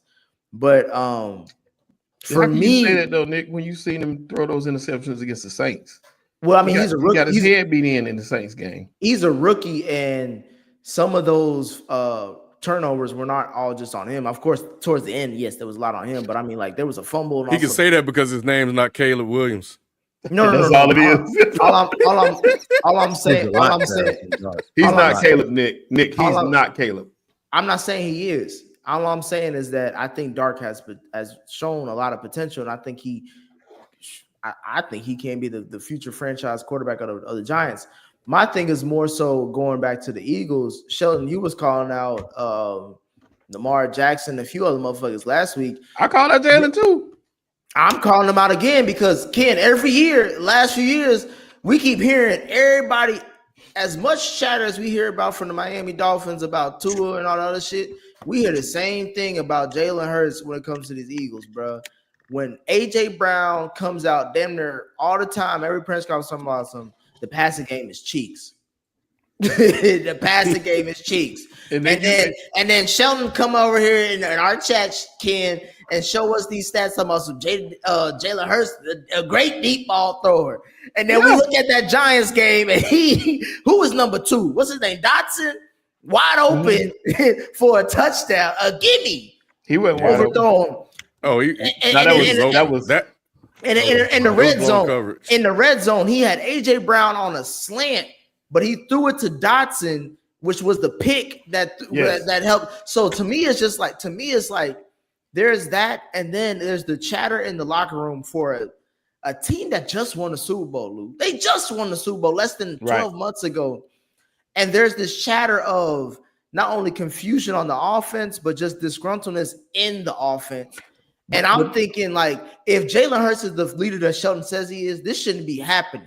That's what I said, Nick. Especially if they are still have a winning record. They're not even under 500. That's what I said, Nick. Nick, I said the same thing you just said. No, you ain't saying it loud. You ain't saying it loud enough, like you said about Lamar Jackson when you came out last week. I said the same way. You questioned a 2-time MVP when he was hurt, and now you question the Super Bowl MVP. I'm questioning because his team questioned him. It ain't just me. It's the team. But I'm looking at your two-time and they lost the two bum ass quarterbacks compared to your comparison, right? They lost the Bo Nix and a rookie. And Ken, you know how I feel about when teams lose the rookie. Didn't Lamar Jackson lose last year to the Raiders? We ain't talking about Lamar Jackson. No, I'm using it because that's what he uses. You can't. Shelton, it's the NFL, Nick, and I told you that the night of. It can happen. He did, but has Jalen Hurts ever won an MVP? Period. What is that? Has he done what now?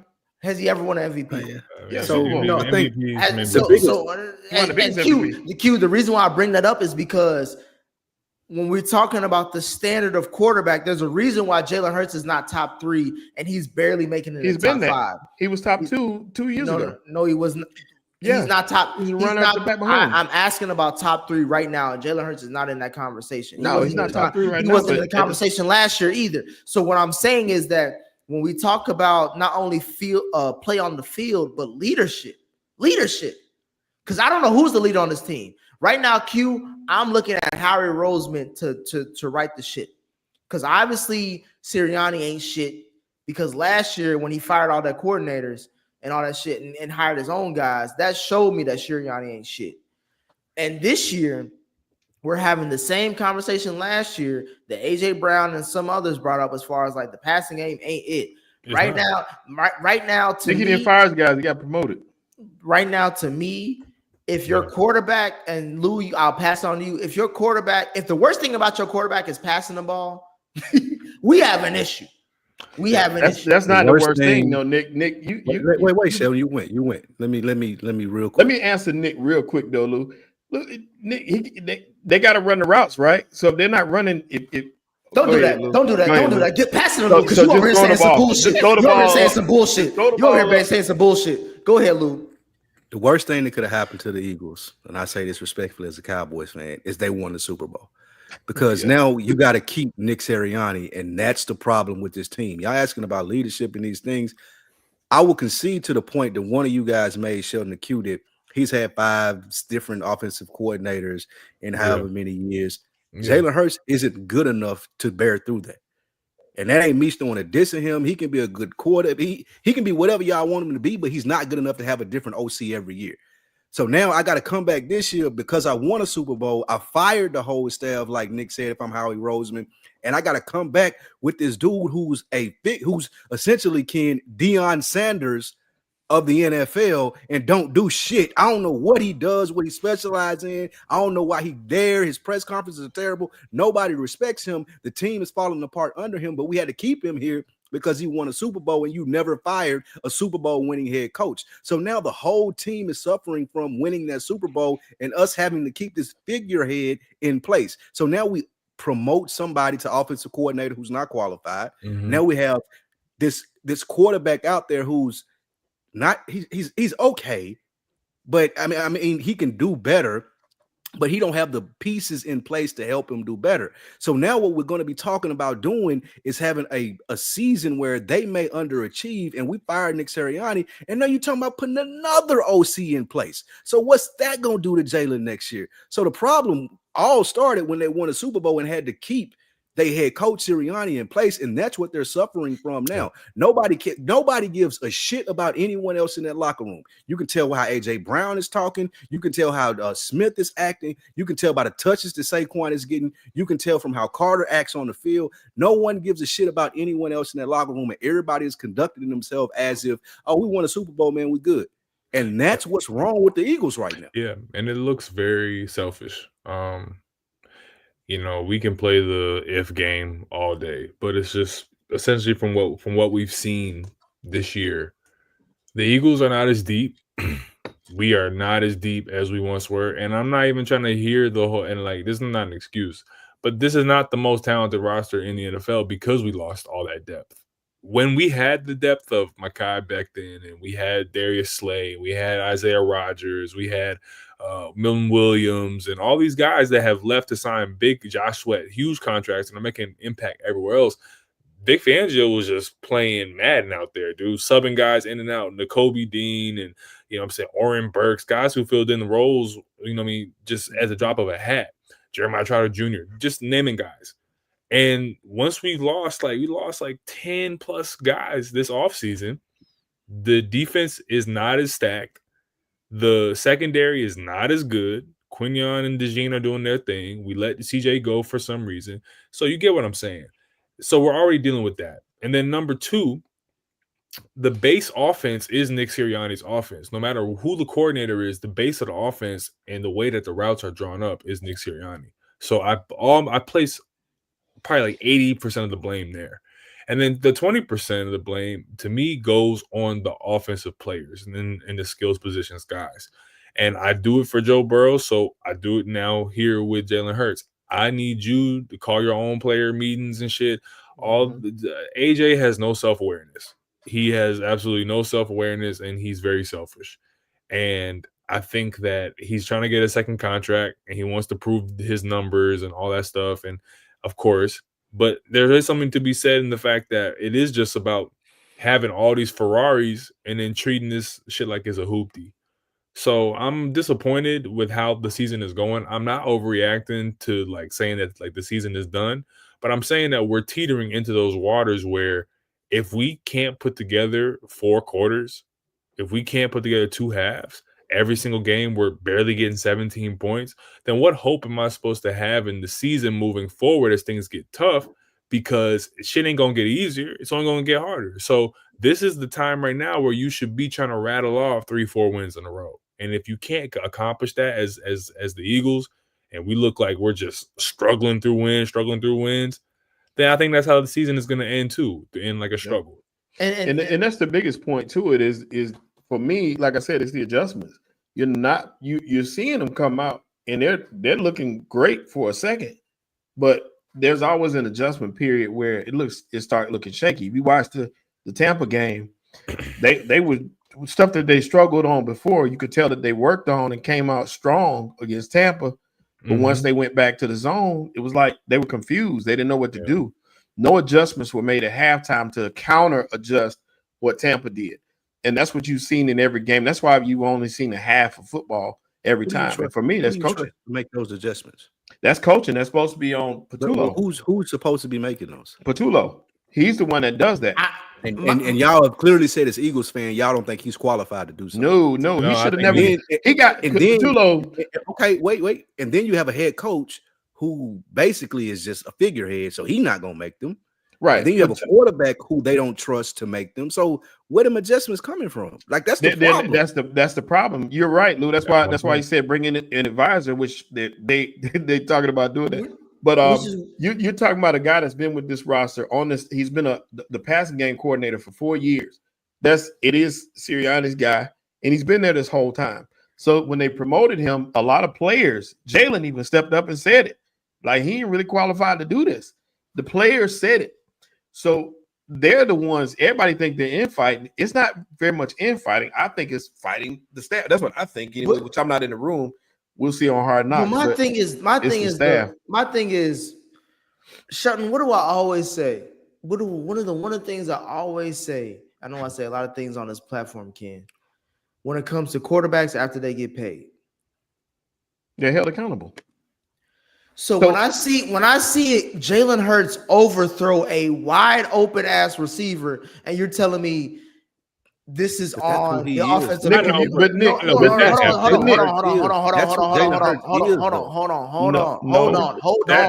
on. Let me talk. Ken, they were telling me all summer long when we was making our list, this nigga not only top 10, he top 5. He better than Burrow, arguably, if not overall. Say that. And I'm saying we look at the tape. Yes, we have eyes. Yes. Did you with those eyes?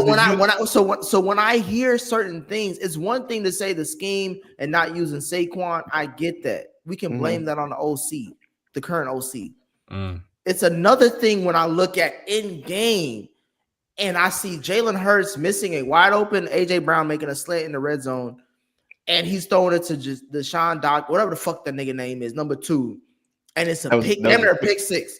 So my thing is this: as much as we are talking about the head coach and all that, we also are talking about someone who's getting paid over $200 million to play a position. Bro, we knew Nick, tell me your number. Nick, let's do this, like Nick. We knew this. Let me do this with you though, Nick. Who's the number 1 quarterback in the league to you right now? Patty Mahomes. Is he still Patrick Mahomes? He's still Patrick. Because I saw Patrick Mahomes throw like 3 or 4 balls over players' heads this year. I saw him Sunday do it. That's a horrible. And I saw him do it again. I mean, are you comparing Patrick Mahomes to Jalen Hurts? I'm comparing all of them. We're only talking about the Eagles, Shelton. So I don't want to hear about all of them. I'm talking about, are you comparing Patrick Mahomes to Jalen Hurts? Because if we can, I will shut up and end this conversation right now. We honestly can, because if you look at Patrick Mahomes, ask him which quarterback does he fear playing the most. It would be Jalen Hurts. Can we move on? Quarterback? Wait, no. Hold. Got a body of work that you can't question. Hold on, Lou. Jalen Hurts got a couple of good games that you're holding in high precedent. Hold on, Lou.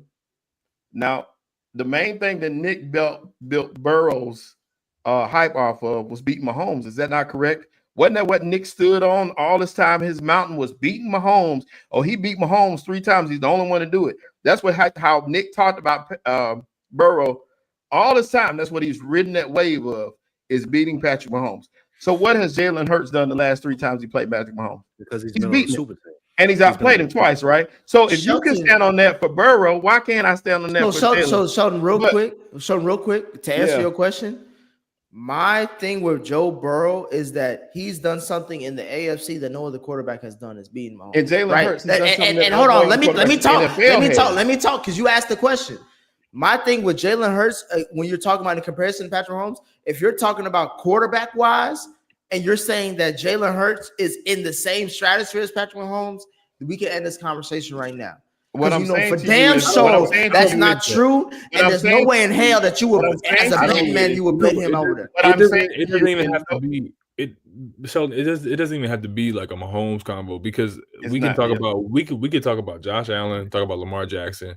This year they've overthrown receivers. So if we're talking about just a blanket like observation of, has there ever been a situation where a top 5 QB is overthrown receivers? Yeah, that happens every season. It really does though, Nick. Like, you know, back-to-back games. When did he overthrow somebody last game? He threw him over in the Broncos game. What are you talking about? Yes, he did. He overthrew AJ when AJ slowed up. And y'all told me that AJ Brown stopped running. He did. We know Jalen Hurts not like that. That's my whole point. No, see, it's okay. But here's like, bro, I just hate the way we talk about Jalen Hurts, because it don't like. I just he don't deserves it. Good. Then I think we just need to end it there, because let me end it real quick though, Ken. All I know is I did put in a stat from Sharp Football. It's actually pretty good. Say the stat about Ken. the percentage. I was trying to look for it, but it's like 38% or something like that. It wasn't good. Percentage. But listen, here's the thing. The last thing I'm gonna say about it though, Nick. It's a difference when you can say all these bad things and still be in first place in your division, as opposed to not making the playoffs like some of these other quarterbacks that you big up. That's all I got. All I know is I think it's much ado about nothing. I think it's just a blip in the road. I think it's just football. The Bills have just lost 2 in a row, right? Yep. I don't know if anybody pushing the panic button on them, but they didn't win the Super Bowl. So I think the standards are different, because they're the Super Bowl champs who people had expectations on repeating based on the roster they had assembled. So I think the Eagles will be, of course, graded harshly, or more harsh than the Bills, who has Super Bowl aspirations. They just want to get there. my thing, Ken, is like, it's about accountability, bro. Like that's all I'm trying to do. Is like we when we talk about these top 10, when we make our list, these are the quarterbacks more than likely that have already gotten paid. And my rule is, me specifically, is that once you get paid, there's no excuses. I hold the same standard to Joe Burrow when he was fucking up last year in some games. And I'm holding the same standard with Jalen Hurts when he's fucking up. Like, the Broncos and the Giants on the Eagles schedule should have been wins, penciled in wins, especially the Giants, because they've been beating them up. Showing what's their rate? They've been beating them up the last few years, right? Well, the Giants were terrible. So and against the rookie at that. So when I hear Shelton goofy ass talking about some this, that, and the third, and we're not talking about Jalen Hurts, nah, I'm not doing it. Well, either way, I know that two observations.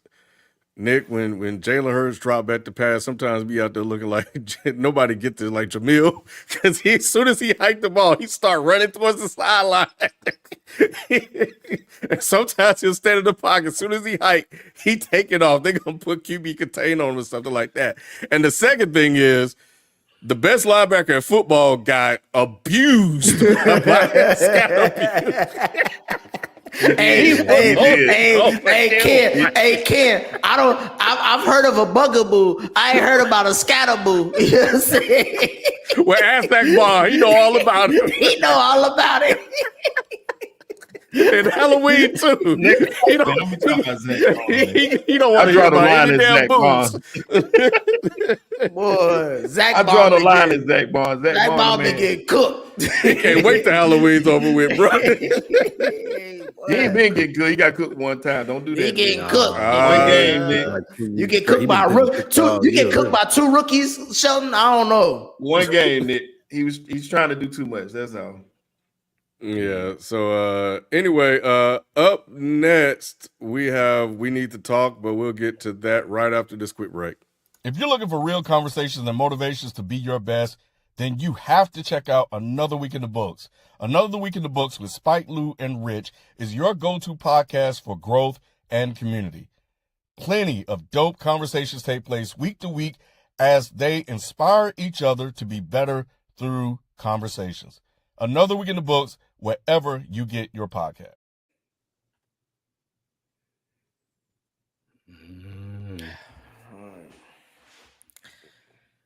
All right, Ken. He agreed to this way too quickly. Listen. I've been talking about first-time head coaches this year, right? Mike Vrabel, Ben Johnson, who else? Probably a couple other motherfuckers, but Aaron Glenn has been the talk of the town. I'm close to the New York area. I'm close to the New York streets. I'm in Connecticut. It ain't good. It ain't good. They 0-5 for the first time in a long time. And that's for the Jets standards. You know what I'm saying? It ain't like we talking about the Eagles or we ain't talking about the Chiefs. It ain't looking good.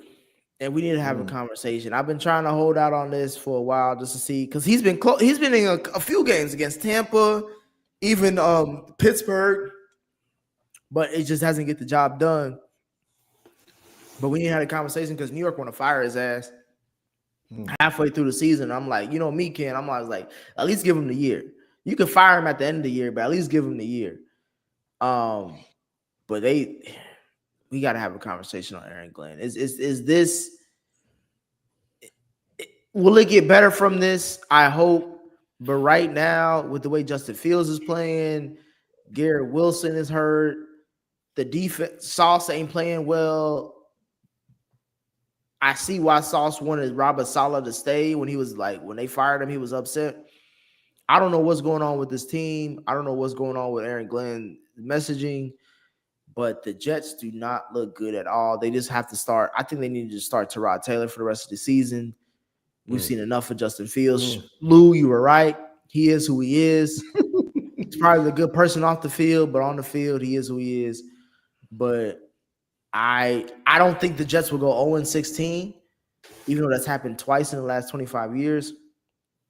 I just don't know. I just think we need to have an honest conversation. I can't call out everybody else and not call out him. I don't think Took you long enough. Don't do that, Kim. I don't think Aaron Glenn deserves to be fired at all, even if they go 0-16. His biggest mistake was I can't say that, Lou. His biggest mistake was choosing Justin Fields as his quarterback. I've been saying this shit for 3 years on this show that Justin Fields is not a professional quarterback. We all know it. Everybody try to give him the benefit of the doubt, and that's fine. Justin Fields try to give a black man an opportunity over an old-ass Aaron Rodgers. That ain't the way, and that's why you're 0-7. If he had a semi-competent QB, they would have won at least 2 or 3 games. So I ain't putting all of this on Aaron Glenn, though a lot of this is his fault because he chose to go a different route with QB. He just went the wrong way. But his defense don't look good as it's supposed to either. One of the best ways to judge head coaches is what's their specialty. His specialty is defense, and their defense is giving up on him. But their defense is probably giving up on him because he chose someone like Justin Fields to be their quarterback. That's the biggest problem in this whole scenario. Nobody want to be honest and say that Justin Fields is not a professional quarterback, and he's not. He can go be a backup somewhere. He can go play in the XFL. He can go play in the 37U league, wherever you want to put him. Go let him play there. But people keep lying to themselves. Mike Tomlin was smart enough as an NFL head coach, meaning like, even though dude 3-0, he ain't got it. I'm going to put Russell Wilson in, who's still a better quarterback than Justin Fields. You're right. Tyrod Taylor should be starting next week if Aaron Glenn is anyway competent at his job. But I don't think he should be fired, even if he's really bad, because he made a mistake at the beginning of the season that nobody was there for him. Like he can't correct that. I just went with the wrong quarterback, and that goes a long way in the NFL. I ain't blaming a lot of this on him, though. To me, it's just like when it comes to head coaches and these establishments, these franchises that are like poverty driven, you can't judge somebody out for 1 year. They gave Robert Saleh 2-3 years. They gave what's his name who just got fired from Tennessee. They gave him at least 2 seasons. You know what I'm saying? So it's like you got at least give somebody more than a year. Callahan. But my thing is, bro, whenever we talk about Bo Nix and a win, I'm like, somebody really lost twice. Because 13-11, the Jets defense can't play you can't play no better than that when you hold a team to 13 points. Like you have to win that fucking game. Granted, it was a quarterback in there, but bro, you got a quarterback in there that threw for negative 10 yards. -10 yards.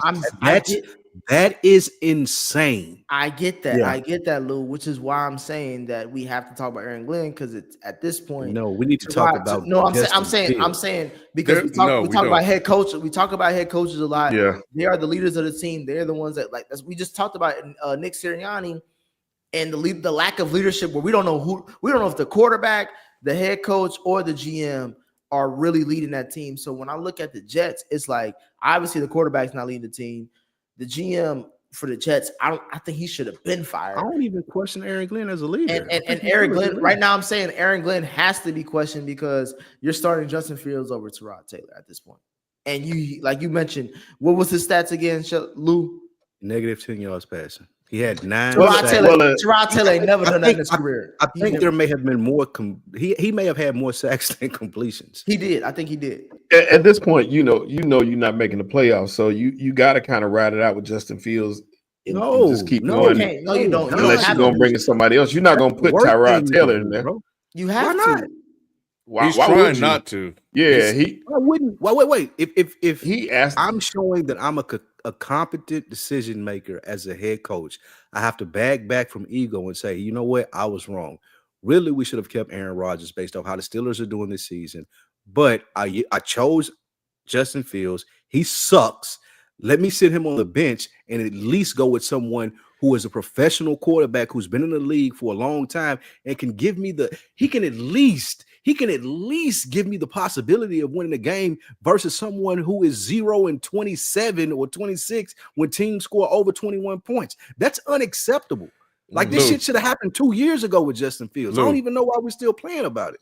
We're not. You won. Okay.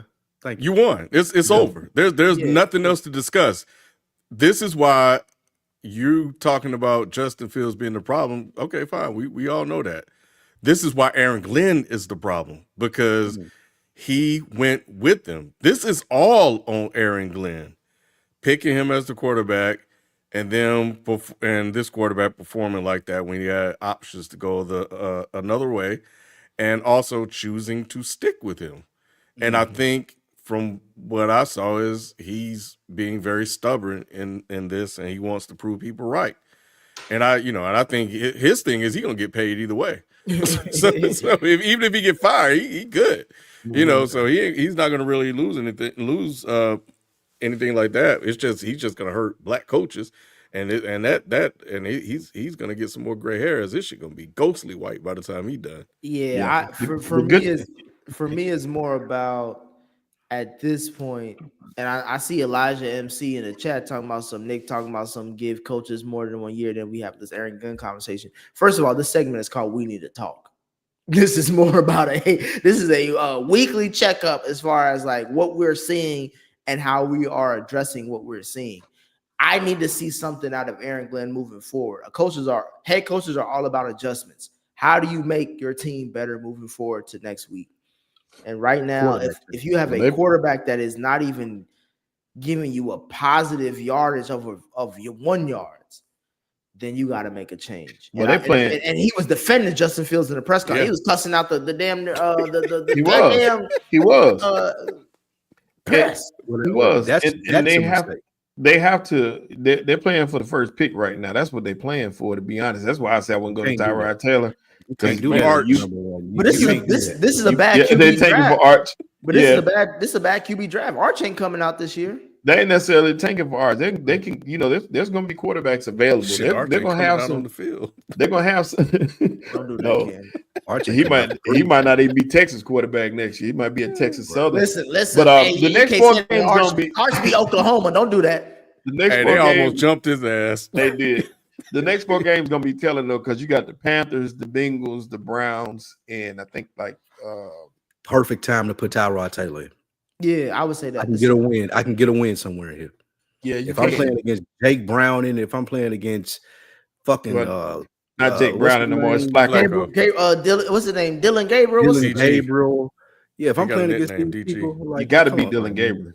Yeah, you got to be one of these teams, and I got to put a quarterback in place. Like him defending Justin Fields is crazy, and he need to take one of the day ball approaches. Like I don't know what we're going to do, but like.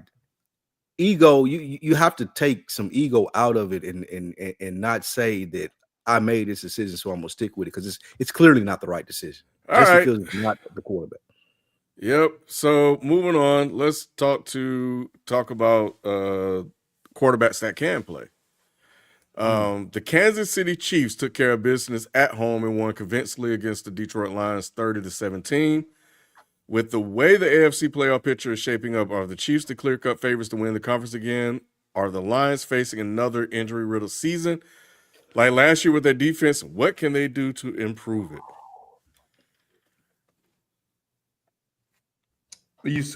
Ask that question one more time on the second part because that ain't about the Lions. Yeah, who's hurt on the Lions? Are the Lions facing another injury-riddled season like last year with their secondary is hurt. I saw Kirby Joseph got hurt. I didn't know who else. Their secondary is trash. Yeah, you see how Branch is acting. Carry-on Arnold is out. He's suspended for the next game, which is a big game against Tampa. He should be suspended. That was bullshit. Yeah, I mean, of course he should be suspended. He said he was getting bullied.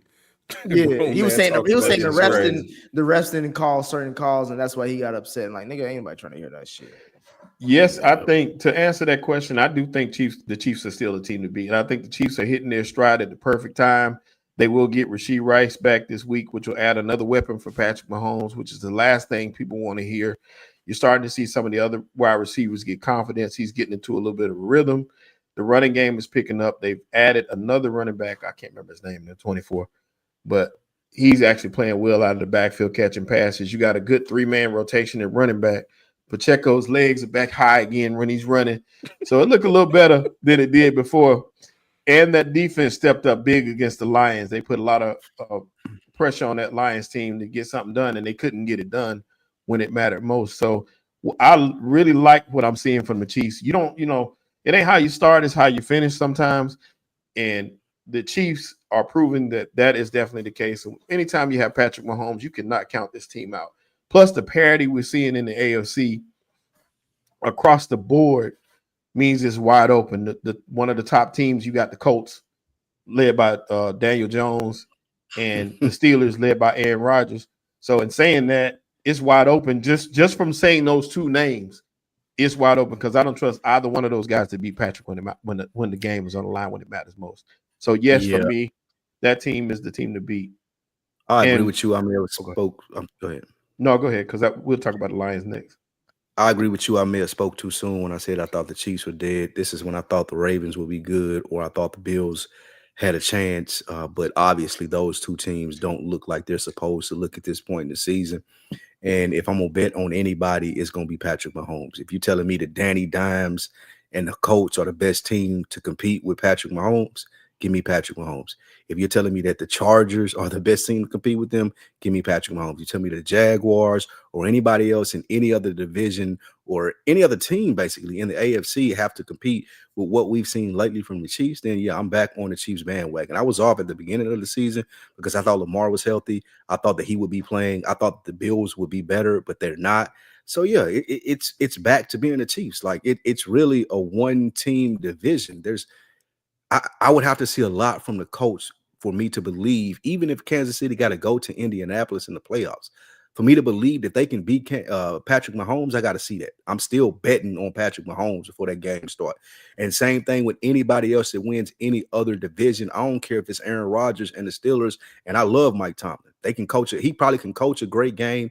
And if Patrick Mahomes got to go to Pittsburgh in the playoffs, it'll be difficult, but I still got him winning over Aaron Rodgers and Mike Tomlin. So there's no other team in this AFC, especially with the Ravens looking how they look. They could still make the playoffs. They got an easy schedule. They can win. They can lose 2 more games throughout the rest of the season. That's quite possible. They'll make a wild card and they could get in. But if they go to the conference championship, me thinking that the Chiefs will win the AFC West, like their biggest threat is probably Denver. And I like Bo Nix more than you guys do, but he can't beat Patrick Mahomes in the playoffs. That ain't gonna happen. So yeah, they the best in the AFC. And yes, I did flip, but I think it's resonant. Yeah, I think it's warranted. You flip like I think I it's respect it, Spike. I respect it, bro. But that shit funny as hell, though. It ain't warranted for shit. It is warranted. No, it's not. No, it's not. We got new information. No, it's not, because we're not even halfway through the season. You already flipping. But my thing is, Jake Browning was gonna win games. I ain't listening to you. I thought he did, but again, clearly both of us are wrong. So my thing is, I'm adjusting. Yeah, whatever. You don't even wrong. You don't know what team you want to root for right now, Lou. You can't root for the Broncos. I'll root for one team. Cowboys. There's only one team that I'll root for. Let's get that straight. Okay. I get you. My thing is, with the Lions, I was surprised early on when y'all were like really kind of poo-pooing on the Lions after they lost to the Packers the way they did, and I was like, I still think that they should be still favored in not only this conference but in that. I mean, obviously, I'm a Jordan Love fan, so I have my own opinions, but I was surprised more about as a collective that y'all didn't really look at them in a higher light, especially after they lost their 2 coordinators. But it seemed like they're really back on track. Granted, they faced the Kansas City Chiefs on the road, and they only put up 17 points. But I think when we're talking about the NFC, they still should be top 2, top 3 team in that conference. Mm-hmm. So I think this loss is just more about they just lost to a better head coach, better quarterback. But with the Chiefs at 3-3, it's crazy to say they're probably the most dangerous team in the AFC, but they are, especially when you look at the Bills. The Ravens ain't shit. The Bengals are clearly out. Bo Nix can't even throw up more than 13 points against the Jets. The Chargers have, once they lost their offensive line, they don't really look the same. So it's just like the AFC is wide open. Wide the fuck open. The Jacksonville Jaguars can't even beat the Seahawks. So to me, it's just we're getting back to the medium of it's Patrick Mahomes, it's Andy Reid. They probably gonna win more than and they should. They probably should have won last week against Jacksonville if it wasn't for that goofy ass how that game was just played. But my thing with my main concern, I would say, is probably with the Lions on their defense. That's what I was mentioning earlier, Ken. They lost a lot of people in their secondary still. And they're going again with a suspended player going into the next game against Tampa, where Baker is arguably the MVP of the league. So I'm looking at that game because that's going to be a Monday night game, so it's going to be prime time. The whole nation is going to be watching. I'm looking at that as a big key game because not only is it an NFC team, but if the Packers or if the Lions want to continue to win their division and be the darlings of that, they got to get that win because the Packers are on their ass. That tie against the Cowboys helped the Packers more than anything because now they're just 3-1. You think the Titans still got a chance in it? Shit, with a new head coach, with a new head coach, Lou, they got all the. You think the AFC South is done for just because the Colts is 5-1? Yes. You believe in the Colts? You believe in the Colts? We'll get to that side. Let's stay on what we on right now. The Lions, right? Yeah, the Lions, man. I've said all along the same thing I've been saying. They are a very talented team on offense. However, I do not believe in Jared Goff. And you're right, those secondary weaknesses, even when those guys are healthy, Terrion Arnold running off at the mouth all the time and not doing nothing is looking pretty shaky. You need that offense, similar to how some of these other teams are. That offense has to be operating on all cylinders. This team has to be rolling downhill to win. If they get if any other team on them gets a lead, it's kind of hard for this Lions team to get back up. I do not trust Jared Goff whatsoever. I haven't trusted him in a while, and I say that pretty much all the time about him. So I really think the Lions are in trouble. You got this Tampa game coming up. Tampa is dealing with a lot of injuries themselves, so this should be an interesting matchup if nothing else. But if you look at the two quarterbacks, it's hard to deny what Baker's doing right now as opposed to Jared Goff. So Jared Goff got some work to do, and I don't believe Baker is balling. Baker is balling. This man is throwing 14 touchdowns. Yeah, I was like, what the hell are you talking about? Like, I'm saying, you just don't fuck with Jared Goff. See, see, here's the thing. Y'all got to listen to what I'm saying. I know what you're talking about when it counts the most, or whatever the little thing you're talking about. But that's it, Ken. That's fine. I get you, Shelton, but the way you worded that statement, it just sounded weird. Especially when you compare it to Baker. Like, what the fuck is Baker doing to where you say shit? Like, let me clear it up. Like I said, because I do. You're right about that. I'm not saying he's not playing well, but like I said, this is a downhill type team.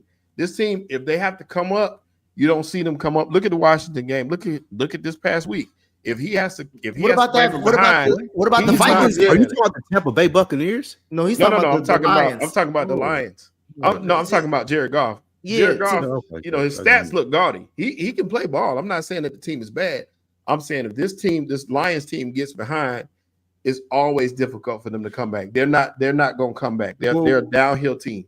But what about when they faced the Vikings for the number one overall seed and they won that game? You know what I'm saying? That was more Sam Darnold choking than it was Jared Goff taking it away. And did you watch the game? I watched the game. Go back and watch it. That was about Sam Darnold. I watched the game, but that's why he's not a Viking today. I thought you was a wins and losses kind of guy, Shelton. Oh, I am 100%. But like I said, I'm talking about a specific player and him not rising to the occasion. It's more about that game was more about Sam Darnold's ineptitude than it was about Jared Goff taking that game. Okay. Speaking of Sam Darnold, his team might be the best team in the NFC. All right, you just saying shit now. Nah, he couldn't even get past. That's the thing. That's the thing that I love. He turned the ball over, and Baker Mayfield took his game. In December and January, and the Seahawks are the ones that are like at the top of the NFC. I want to hear what y'all got to say there. He turned the ball over. They have the running game. They have the defense. They have every. Put a bottle on it. Put a bottle on it. Put a bottle on it. Put a bottle on it. The Seahawks will be a top 4 seed in the NFC. Top 4 seed, meaning they would win the NFC West. Yes, a top 4 seed. They can win the West. I know that's what you talking about. You got them over the Rams. You got them winning the NFC West over the Rams. Yes, bet a bottle, a $40 bottle. Bet. All right, we gonna do that. I got the Rams. Because I can give a fuck about Sam Darnold. We just talked about that. Hopefully Matt Stafford back hold up. But take he has been holding up. Hey, don't come to me crying about injuries and shit like that when they at the bottom of the NFC. I pay Wansala pays his debts, nigga. and Puka hurt too. Yeah, that's a good bet. Y'all keep that marked up, Chet. Yeah, it's good. It's so early, man. I just need to do a mid-season check-in to see where all these teams are. Because the Lions are winning games. It looks like the offense is still creative. We'll see how they deal with the injuries that they have. But I think when you look at the Chiefs, what I see with the Chiefs, I see confidence again.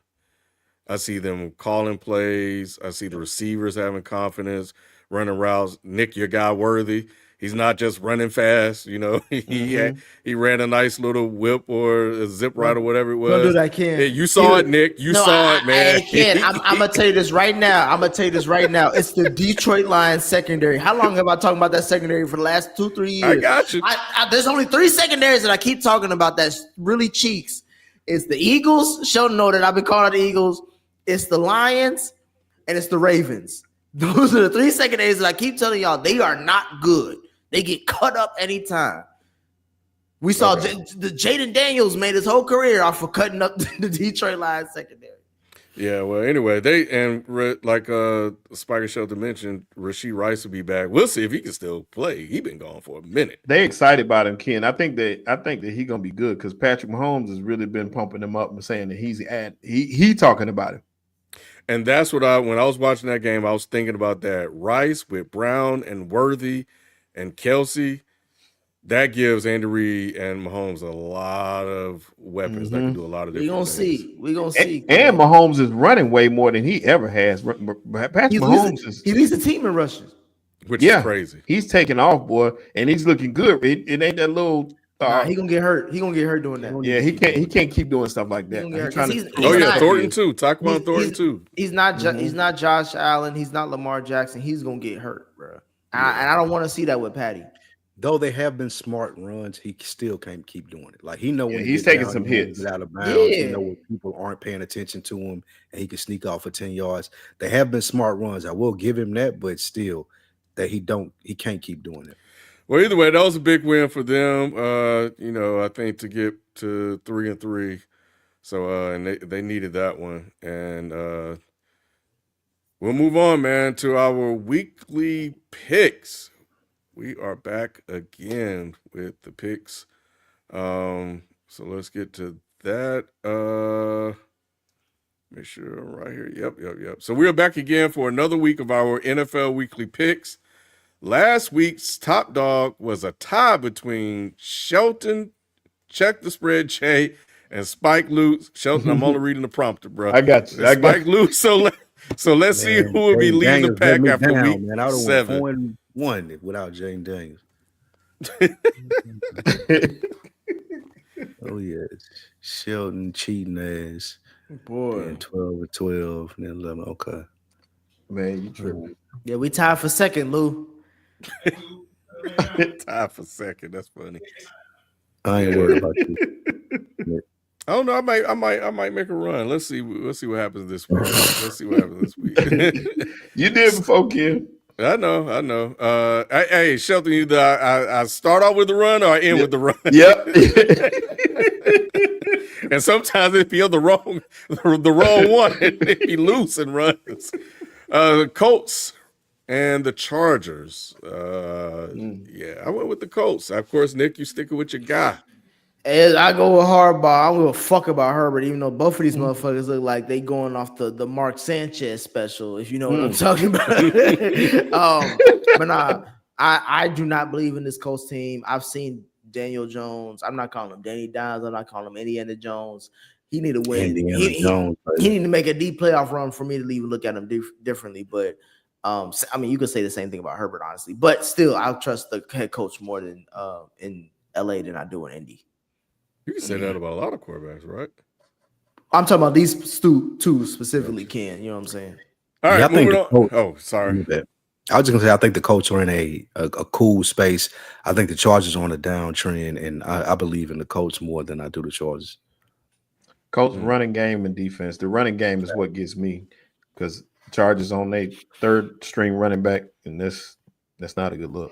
That is true. The injury bug is hitting the NFL. That's the thing. It's hitting fantasy too, Sean. I don't know. Yeah, it's hitting fantasy hard, bro. Yes, it is. It is. Nick, I got like this past week, I had 5 players out. Bruh, I'm Frankenstein in my. That's damn crazy. lineup. The Colts are putting up 30 points a game, though.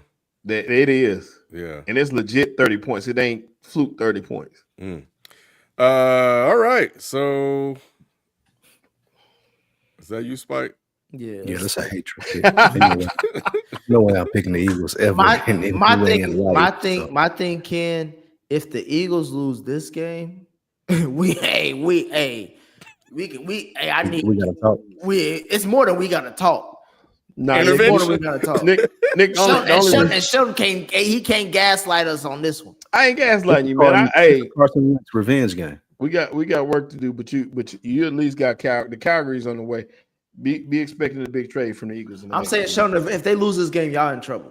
Big trade in the next 2 weeks, though, Nick. And you look how he diverted. He ain't even addressing what you're saying. Though. He tried to I know they're gonna win the game.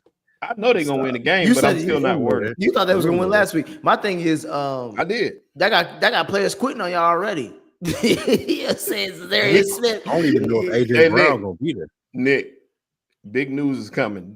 Him quitting wasn't an accident. Oh, okay. We'll see. Yeah. All right. Next. Yes, Marty Jalen needs a running game. It's the Lou, I'm sorry, bro, but Washington is the right pick. But I got you. Yeah, I understand. I mean, You can't vote against your Lou, team. you said it yourself. You can't go against your team, bro. You said it yourself. What is your defense gonna do with Jaden Daniels? But y'all lost to Bryce Young. Hopefully, we can score more points in them. Y'all lost. I hope so. I hope so too. I'm just saying. I just think we can score more points. Talk to me. Y'all lost to Bryce Young. Yes. It's not the fact that they lost to them, Nick. Talk about how they lost to them. That was the best of the week. Played a perfect second half. That was the best of the week. Bryce Young. Rico Dow. I don't even know. The only Rico I know is Rico Wade. R.I.P. Rico Suave. Rico Case. If Caleb Williams could do that to the Washington defense, then I know that could do more. It's going to depend on who got the ball last. Don't say Caleb. Caleb ain't do shit to the Washington. He won. He won. The team won the game. He ain't do shit. If Dak playing like he playing, and you got that Washington defense out there, there's a chance. And if there's a chance, I'm taking my team over the other team. I feel you. Well, they better hit him in the knee a couple of times. Where is this game going to be? It must be going to be in Washington. It's in Dallas. It's in Dallas. Damn, I picked Washington. Anyway, let's move on. It's going to be a good game, though. Damn. Wow. Damn. Yeah. All right. That means wow. I mean, Baker going to be 6-1. Yeah. We done. And we going to hear about Baker. And I base it strictly off injuries because I thought they would. Me too, Lou. That's the only reason. Now that I see this, he's gonna come back in the fourth quarter and do some Baker Mayfield type shit. That's the only reason I picked that, Lou, because Ibuka went down and you already were missing. He throwing a touchdown teaser and some more shit. I'm like, bro. I'm like, Baker can't keep this rolling, Ken. That's the only thing I thought too, Nick. I was like, he can't do this with all the injured play. Like, he ain't finna go out here dolo and win this, but watch him do it Sunday. He gonna do it just cause it is. It's Monday night too, so we gonna see it. But I can't with as much offensive firepower, especially when it comes to the running game with the Lions. Like, they should be able to win this game. The Bucs can't keep sneaking away with these shit. Yeah, so we'll see. But I think that was the last one. Yeah, that's it. Yep. So up next, oh man, they are back after weeks of lobbying from FIFA. FIFA upset. Spike's power rank. Yeah, he had to work, and Spike not doing any work. Yeah, right? exactly. It's a group project, and this thing was on his end. He was mad about that. Hilarious. Lou, you up? All right, let's do power rankings, man. These power rankings are based off quarterbacks that need to prove themselves this season. It's put up or shut up power rankings. Yes, sir. It's this year or no year. Like, you do it or you gone. Let's hear it. Number 5, Justin Herbert. Hey, man, you got the best. Nick says the best head coach in the league. I ain't say that. You got a pretty good right. Yeah, you did. You got a pretty good roster, and you have to at least get to the playoffs, divisional round, in order for us to continue to talk about you as a top quarterback in this league. That is true. Yeah. Number 4, Sam Darnold. Come on, Jalen. You got a great defense. You got a great running game. You got a good head coach. You got to do it, and you got this contract coming from Minnesota after you done your thing. Sam Darnold, you got to do your thing, man, and we ain't talking about you anymore. Number 3, Kyler Murray. He was early. It might already be over. It might already be. I'm giving him a lot of grace by giving him this number 3 spot, but I think it's over. It's over, Lou. It's over, Lou. It's been over, Lou. It's over. It's been over about 3 years. We just don't give Marvin Harrison Jr. We don't give a fuck about Arizona. That's why we. I thought he could have salvaged himself this season if he had a good season, maybe made the wild card. But it looked like it's over. I may be in agreement with y'all. Number 2, Trevor Lawrence. Hey, bro. Dick been saying it for a while. Like, you had the little sneaky game against Kansas City where you got the win. That was cool.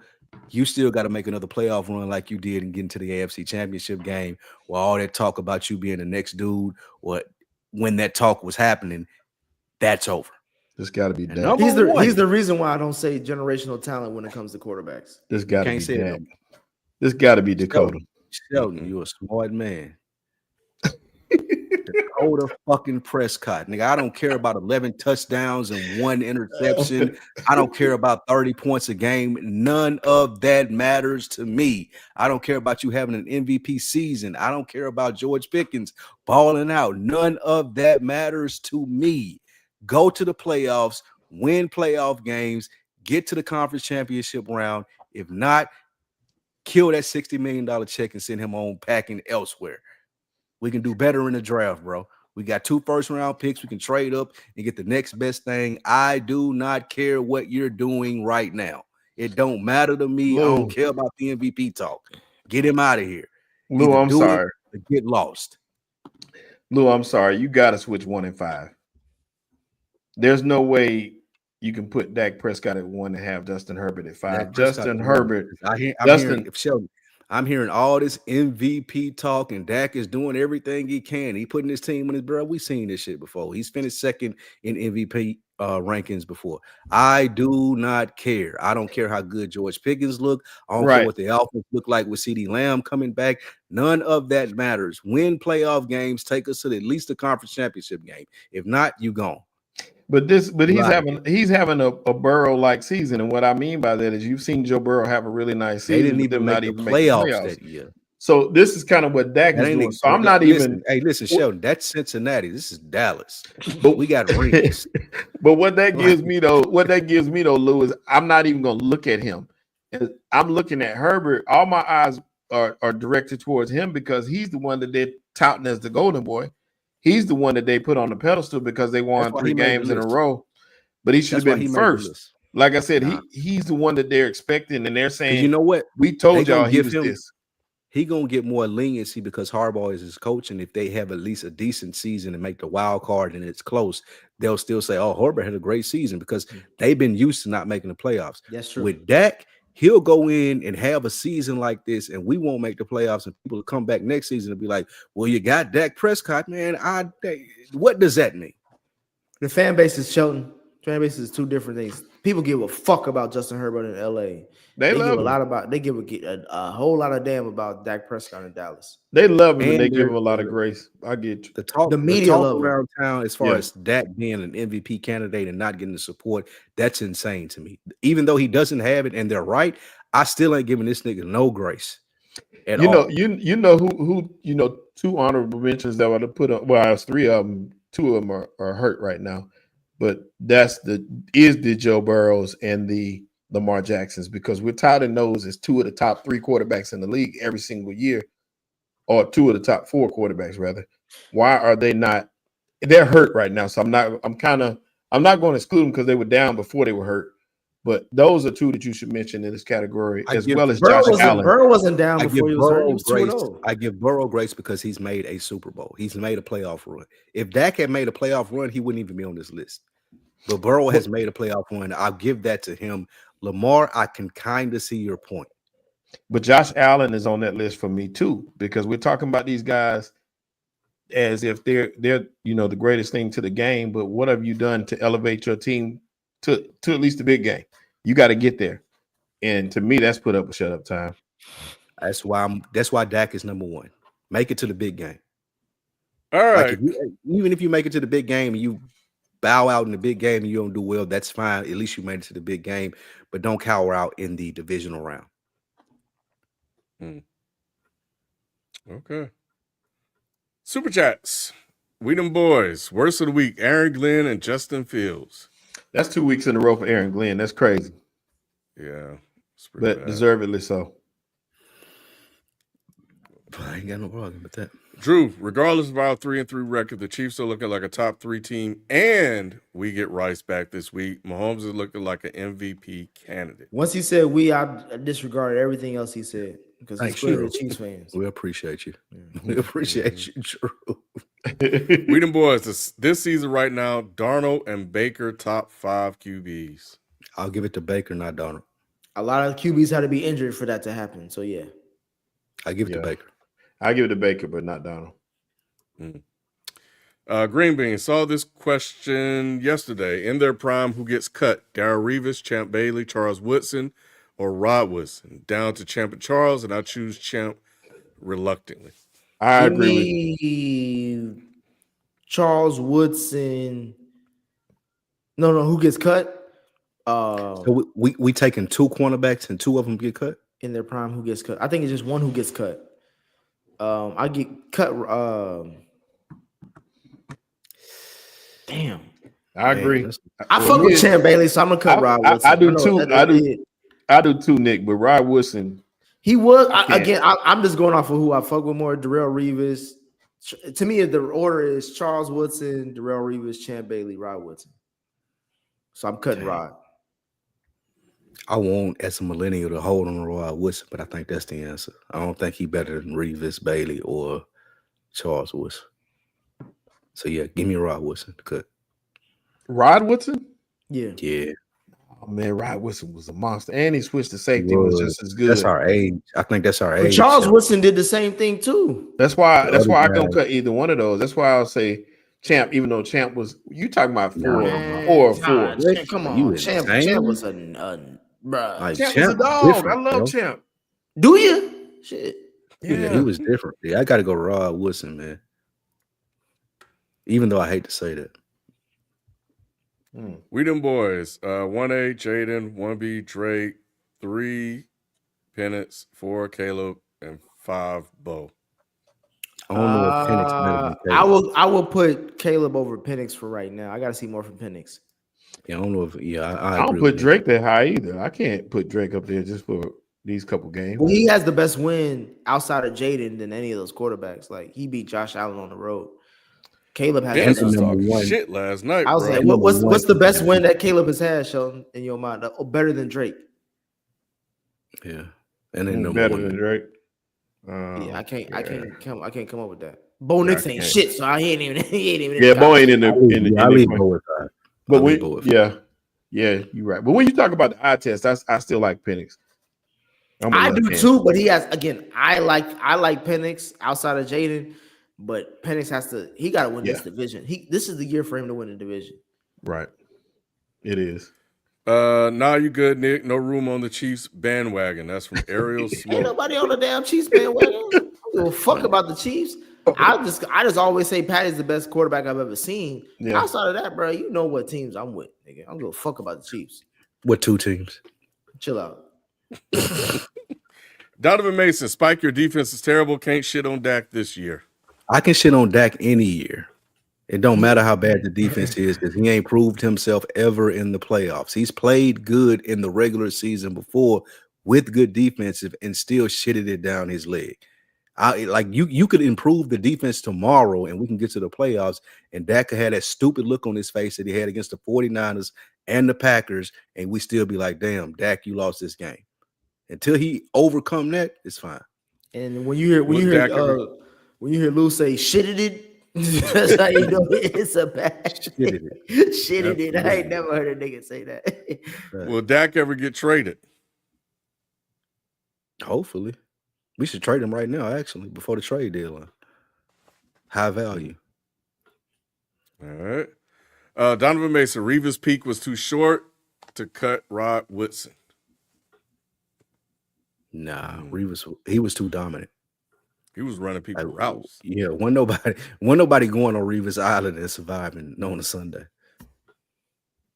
And he went to the Pats and won a Super Bowl with them. So that was just like Revis Island was different. Like Dion was one thing, Revis was a thing too. Like those are the best 2 like corners that I seen like locked down. Right. Last one, Manish, favorite sports reference you heard in a song. Stove Guy has a ton of them. Light skin base runner. I'm Derek Jeter. I would probably say Freddie Gibbs versus on Schoolboy Q's Ohio when he was talking about Minnesota Twins Curry Puckett type shit. The way he flowed that, I liked it. Red, black, and white Chevy now riding Dion, bro. No, yeah. Hey, that verse, you right, bro. Hey, that Joe verse is classic, bro. Yeah, that's a classic Joe verse. That was a good one to have on the top of the dome. I would say y'all check it. Starlito, he got a lot of them. He was a very all sports reference star. So anything from him, I would say. All right, and that's That's it. That was Damn, that was a good one, Shelton. You pulled that out. Yeah, that was a good one. So, we appreciate everybody for stopping by and tuning in this week. We will be back next week with, of course, a lot to discuss when it comes to the NFL and sports in general. So we catch you guys then. We out. Peace. Peace. Peace.